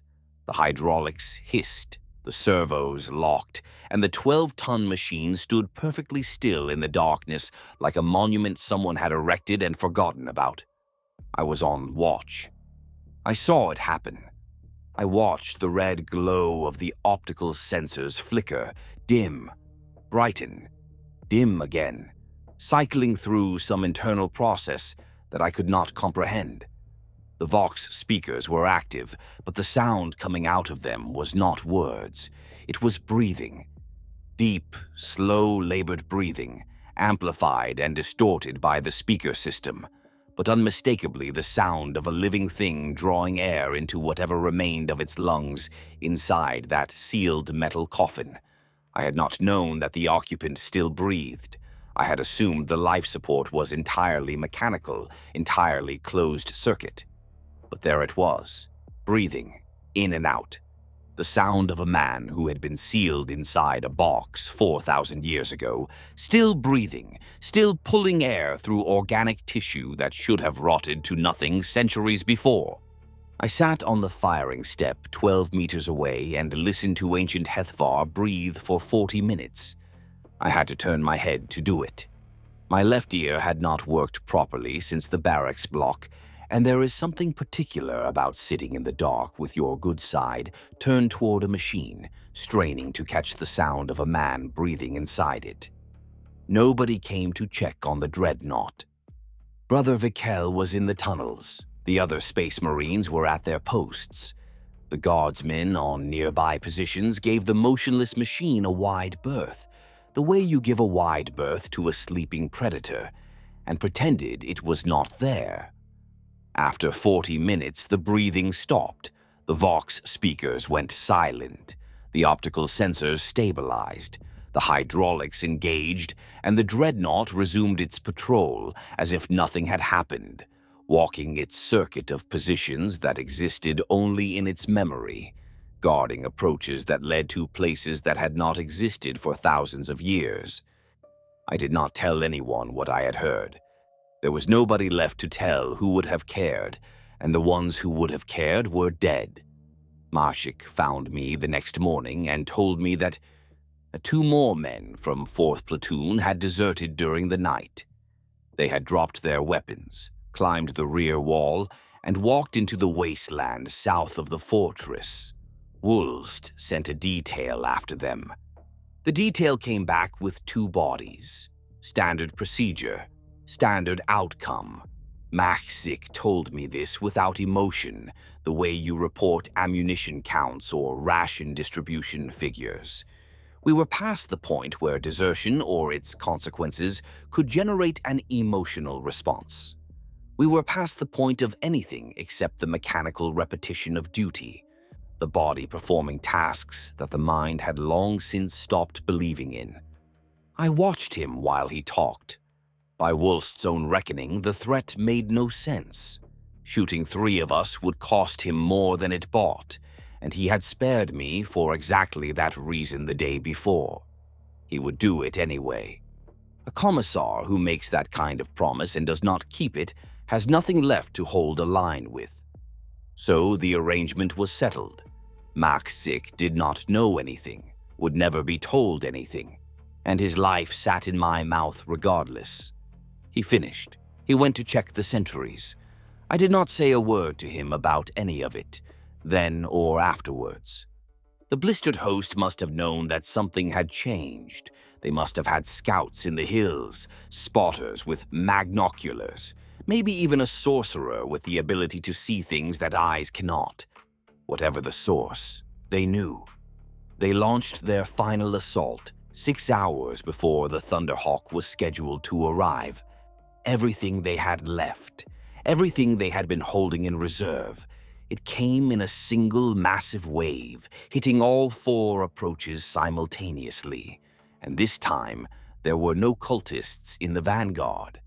This time, it was Heretic Astartes from the start, 40 of them at least, with armored support and demonic engines, and something at the center of the advance that made the air taste of metal, and made the shadows move in ways that shadows should not move. This is where the telling gets difficult, because what followed was not a battle. It was a catastrophe narrated in real time by men and women who knew they were dying and had decided to die well, because there was nothing else left to do. The eastern wall fell in the first 10 minutes. The defenders there were overwhelmed by a push of Heretic Astartes, who breached the gate with melta charges and poured through the gap before the garrison could react. The southern approach, undefended, was simply walked through. The western approach held for slightly longer, but only because the terrain favored defense, and even that advantage evaporated when the Chaos forces brought up their demon engines and started tearing the landscape apart. The northern wall was where we made our stand. It was the weakest position we had, the most damaged, the most heavily battered section of the entire perimeter. We made our stand there anyway because that was where ancient Hethvar was, and the Dreadnought was not going to move. And as long as the Dreadnought stood, the line would hold. 400 Guardsmen and 1 Dreadnought against a full Chaos warband assault. Wulst deployed what he had left with the precision of a man dissecting a problem he already knew the answer to. Heavy weapons teams in the rubble of the breach, angled for maximum crossfire. Infantry in the remnants of the trench line, stacked 3 deep where the firing positions allowed. The few remaining special weapons distributed evenly, 1 per squad, each one a tiny point of light against the darkness rolling toward us. He put himself at the center of the line, bolt pistol drawn, chainsword activated, and he did not give a speech. He said, "They are coming. Hold." That was enough. Ancient Hethvar stood at the breach.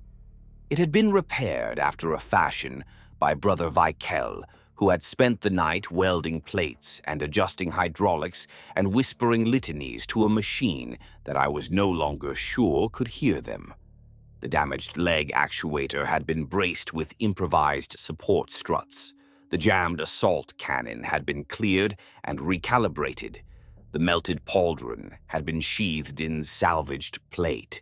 The Dreadnought looked battered, scarred, held together with field repairs and faith, and it was still the most lethal thing on the battlefield. It stood in the breach and it waited, and it was silent. For the first time since I had known it, ancient Hethvar was completely silent. No murmuring, no dead names, no fragments of forgotten wars.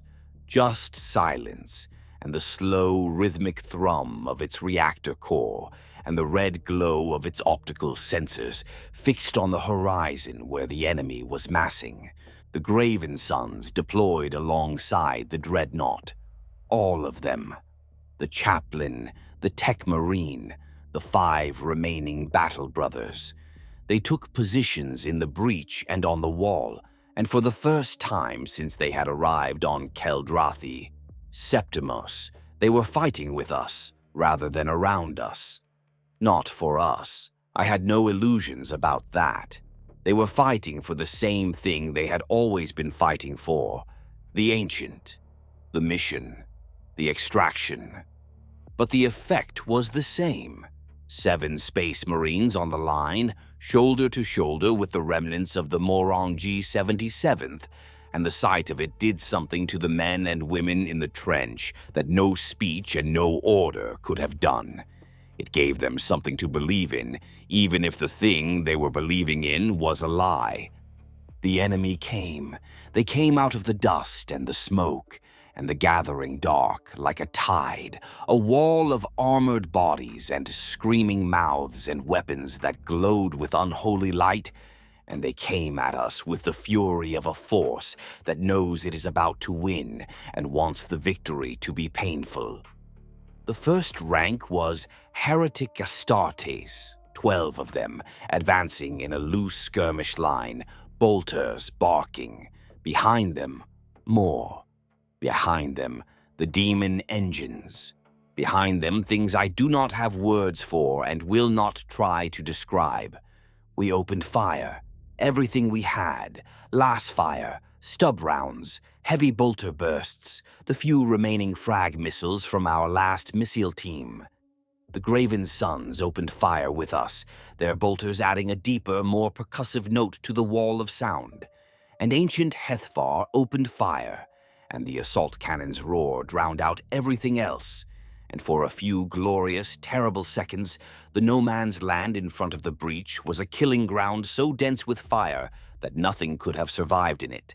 But they were Heretic Astartes. They were not cultists, they did not break, and they did not die easily. They pushed through the fire, absorbing casualties, closing the distance, and when they hit the breach, the fighting became the same close-quarters horror that it had been before, except this time there were more of them, and fewer of us, and the line began to bend. Not break, bend. Guardsmen died and were replaced by other guardsmen who took their positions and fired until they died, and were replaced by others. The cycle was mechanical, remorseless, the human equivalent of an ammunition feed. Insert, fire, discard, insert, fire, discard. Lieutenant Drev died in that cycle. She took a bolt round through the chest while pulling a wounded trooper out of the rubble at the base of the breach. The bolt detonated inside her ribcage, and she was gone before she hit the ground. I saw it happen. I saw her fall, and I thought about the report she had signed, and I thought about how her name would appear on the final casualty list alongside the 12 men from 2nd Squad. All of them filed under the same heading, all of them listed as killed by enemy fire. And in her case, it would actually be true. And there was something in that irony that I did not have the energy to examine. Ancient Hethvar fought in the breach. It fought the way it always fought, with that overwhelming, contemptuous mechanical fury, the power fist crushing and tearing and the assault cannon shredding. And it was killing Heretic Astartes, pulling them apart, grinding them underfoot. And it was taking damage, serious damage, hits that cracked its armor and sparked its systems, and sent showers of sparks cascading from its joints. A power sword lodged in the gap between its torso plates. A melta blast scored a furrow across its sarcophagus casing, peeling back the outer layer and exposing the inner shell. A chain axe bit into the assault cannon's rotating barrels and jammed 2 of the 6, reducing its rate of fire by a third. But it kept fighting. It kept killing. Because that was all it knew how to do, and all it had been built to do, and all it would ever do, from now until the ceramite finally cracked, and the amniotic fluid leaked out, and the thing inside died, the death it had been denied since the siege of Varmon's Gate. The moment came 20 minutes into the assault. The Dreadnought had just torn a Heretic Astartes in half with its power fist, literally pulled the traitor Marine apart at the waist, and the Vox speakers came alive, and the voice was clear. Clear like a bell rung in an empty room. It said, "This is not Varmon's Gate." I was 6 meters away, crouched behind a chunk of fallen mason. I heard it. Max Zik heard it. Everyone within 20 meters heard it. The Dreadnought said, "I know where I am. I know when I am." It paused. A Heretic Astartes charged it with a power lance, and the power fist caught the lance mid-thrust and snapped it like a twig, and the fist continued forward and punched through the traitor's chest plate, and the Dreadnought threw the body aside without looking at it. It said, "Vikel, how long have you been doing this to me?" Brother Vikel was 15 meters behind the Dreadnought, working on a damaged ammunition feed that had been hit by shrapnel. He looked up. His hands stopped moving. And for the first and only time since I had known the Tech Marine, I saw something in his eyes that was not cold, mechanical indifference. It was fear. Not fear of the enemy. Fear of the question. Fear of the answer. Ancient Hethvar said, "You have been putting me back to sleep. Every time I remember. Every time I—" The voice broke. Static. The assault cannon fired a burst without apparent targeting, shredding a chunk of rubble. Then the voice returned, steadier. "You erase it, and you wake me up. And you point me at the next. Where is this? This is not." Another break. Another static burst, then with terrible clarity. "How many times, Vikel? How many times?" The Tech Marine did not answer. His hands resumed their work on the ammunition feed. Steady, precise. The hands of a man who had decided that the best response to an unanswerable question was to pretend it had not been asked. The Dreadnought killed another Heretic Astartes. The power fist caught the traitor's head and squeezed, and the head ceased to exist, and the body fell, and the Dreadnought stepped over it and kept fighting.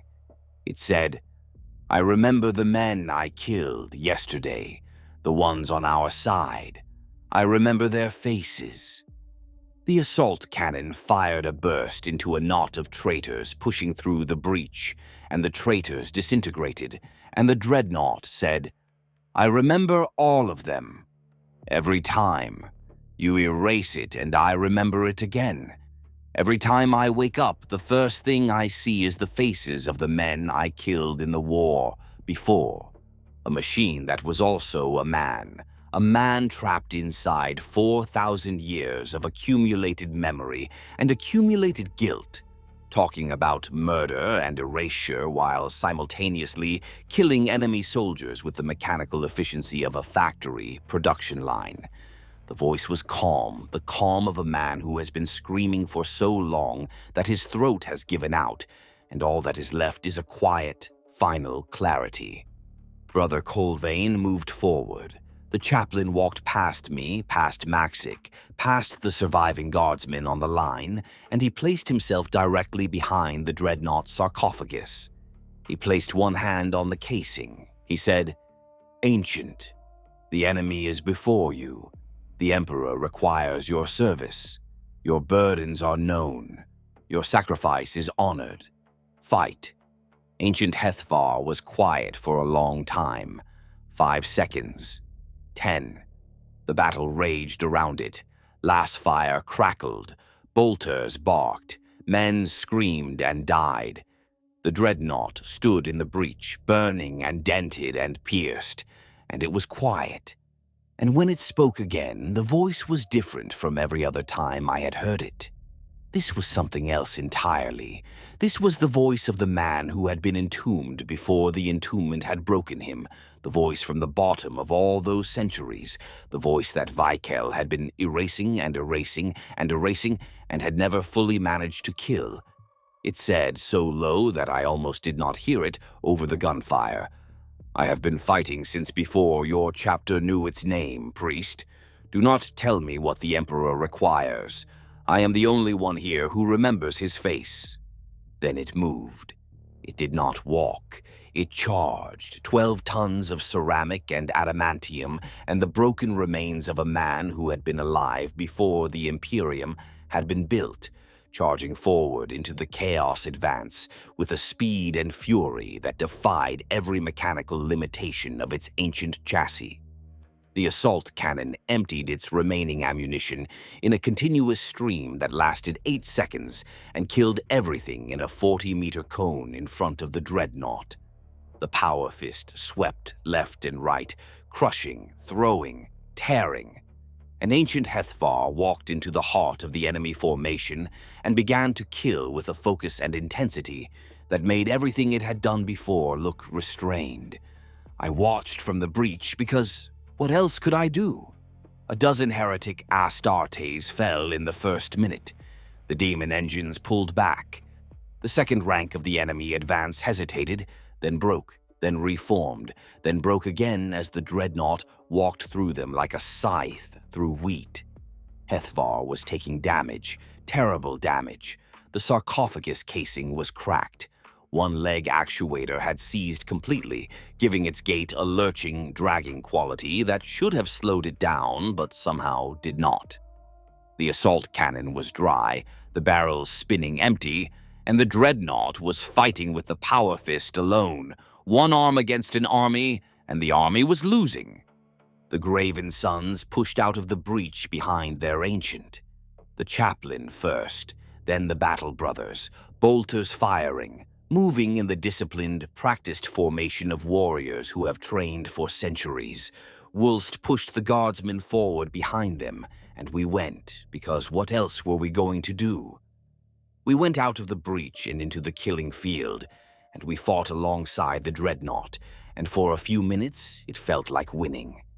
It felt like the stories they tell in the recruitment hollows, where the noble warriors of the Imperium push back the darkness through courage and faith and the strength of the human spirit.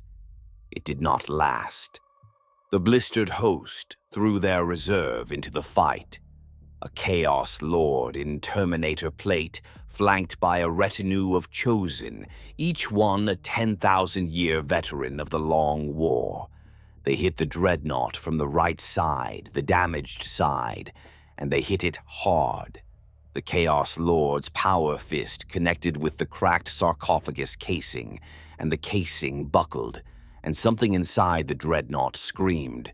Not the Vox speakers, something deeper, something that bypassed sound and went straight to the base of the skull, a psychic howl of agony that dropped every guardsman within 30 meters to their knees. Hethvar staggered. The damaged leg gave way. The Dreadnought went down on one knee again, the same pose as before, the same vulnerability, and the Chaos Lord raised his power fist for the killing blow. I could see the Chaos Lord's armor clearly now, close enough to read the details. The plate was ancient, and not in the way the rank-and-file Heretic Astartes were ancient, with their slapdash demon forge repairs and scavenged components. This was maintained, cared for, kept in the way that only matters to someone who remembers what the armor looked like when it was new. And on the left, pauldron half hidden beneath layers of profane scripture etched into the ceramite, I could see the ghost of an original marking. Ash gray paint. A familiar icon. The same chapter heraldry I had seen on the Hellbrute's shoulder plate. The same heraldry the Graven Sons still wore. This Chaos Lord was a brother. Another one, fallen at Varmon's gate, or in the centuries after, and he had survived, and he had turned, and he had come back with an army. Two of them now. The Hellbrute at the northern wall, and this thing in Terminator plate, both wearing the ghost of the same heraldry, both tied to the same siege. I do not know what happened at Varmon's gate. Nobody was ever going to tell me. But two is not an accident, and whatever it was, the Graven Sons had kept the survivor, and the survivor did not get to remember which of the men he killed had once stood next to him. They woke him. They pointed him. They wiped what he worked out. And the thing they pointed him at, over and over, kept turning out to be his own. I wondered, in the fraction of a second I had to wonder about anything, whether the blistered host had come to Keldrathi for the same reason the Graven Sons had. Whether he had known about the vault. Whether two halves of a broken brotherhood had been racing for the same prize. Ancient Hethvar caught the killing blow, caught it in its own power fist, metal against metal, strength against strength, and the two locked together, straining, grinding, the servos in both arms screaming, and the Dreadnought looked at the Chaos Lord with those burning red optical sensors and said, "I know you too. I know all of you. Everyone who fell." The Chaos Lord did not respond. He pushed harder. His retinue closed in. Brother Colvane charged them, Crozius swinging, and two of the Battle Brothers followed, and the melee became a swirling, chaotic mess of ceramite and blood and energy fields, and I lost track of what was happening for maybe 30 seconds as I tried to stay alive in the crossfire. When I could see again, ancient Hethvar was standing. The Chaos Lord was not. The Dreadnought held the Terminator armored body in its power fist, lifting it clear of the ground, and the body was limp, the helmet caved in, the ornate armor crumpled and torn. Hethvar dropped the body. It hit the ground with a sound like a bell being struck, and the Dreadnought stood over it, and the battle around them slowed, and then stopped, and then the surviving Heretic Astartes began to withdraw, pulling back through the dust, and the cultists behind them broke and ran. The Astartes pulled back in order, which told me something. Whatever had been holding that army together had been standing in front of it, and now it was in pieces on the ground, and the ones who had followed it for what came after the fighting worked that out faster than I would have credited them for. It was over. It was over. And the Dreadnought stood on the field among the dead and the burning wreckage and the last wisps of smoke from its spent weapons. And it did not move. The optical sensors were dark. The Vox speakers were silent. The reactor was still humming, still cycling, still feeding power to systems that had nothing left to do. Alive, if you could call it that. Present in the way that a monument is present, a marker for something that happened a long time ago and has been quietly, patiently, endlessly happening ever since. Brother Vikel approached. He reached for the diagnostic port on the sarcophagus casing. His hand was 2 centimeters from the access panel when the Vox speakers crackled one last time, and ancient Hethvar said, "Let me rest, Vikel, let me rest." Vikel opened the panel. He plugged in his diagnostic wand. He ran the litanies. The optical sensors dimmed. The voice faded.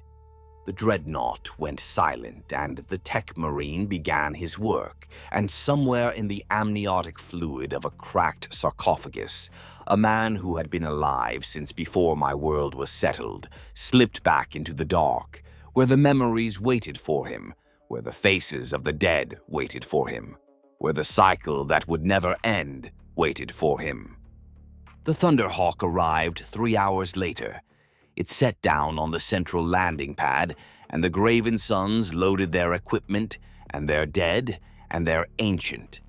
They loaded the replacement sarcophagus from the vault, the pristine component that would be fitted into Hethvar's chassis somewhere in orbit, replacing the cracked and failing unit that was the only thing keeping a mind 4 millennia old from finally, mercifully shutting down. They loaded it with the reverence of men handling a holy relic, because that is what it was to them, a relic, a sacred object that would ensure their most valued ancient could continue his eternal honored service, continue waking and fighting and forgetting and killing and remembering and screaming and being silenced and sleeping and waking again, forever, for the glory of the Emperor. Brother Colvane stopped at the Thunderhawk's ramp.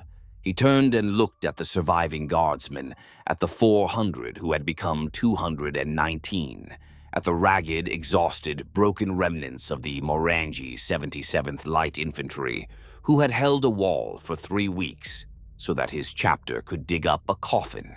He raised one hand in what might have been a salute or might have been a benediction. He said, "The Emperor protects." Then he walked up the ramp, and the engines fired, and the Thunderhawk lifted, and they were gone. Sergeant Makshik stood next to me and watched the gunship climb until it was a speck against the gray sky. For a while he did not say anything. Then, "Will they send reinforcements?" "No." He nodded and went on looking, at the broken wall, at the dead, at the burning wreckage of the Northern's approach where the ground was still warm. Then at the place where the Dreadnought had stood, where the ferrocrete was cracked and cratered and stained with patterns that would not wash away. It asked to rest, he said. Yes. They will not let it.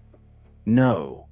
He picked up his last gun. He checked the charge. He walked back to the line because the line still needed holding, and there was nothing else to do. I stood there a moment longer, looking at the sky where the Thunderhawk had vanished. Somewhere up there in whatever room a chapter keeps for this kind of work, Brother Vikel was already preparing the installation, already running the calibrations, already making the adjustments that would ensure ancient Hethvar's new sarcophagus would function for another 1,000 years, another 100 campaigns, another 1,000 awakenings. The ancient would sleep, and it would dream, if dreadnoughts dream, of the faces it could not forget. And one day, on some other world, in some other war, it would wake, and it would fight, and it would kill, and some of the men it killed would be the men standing next to it. And someone would amend a report, and someone would seal a record, and the cycle would continue because in the Imperium of man, nothing ends, not even suffering. The Vox crackled. Commissar Wulst's voice flat and steady. All units, defensive positions, hostile movement on the eastern ridge, stand to. I picked up my last gun. I checked the charge. I walked back to the line. Same war, different day. The Emperor protects,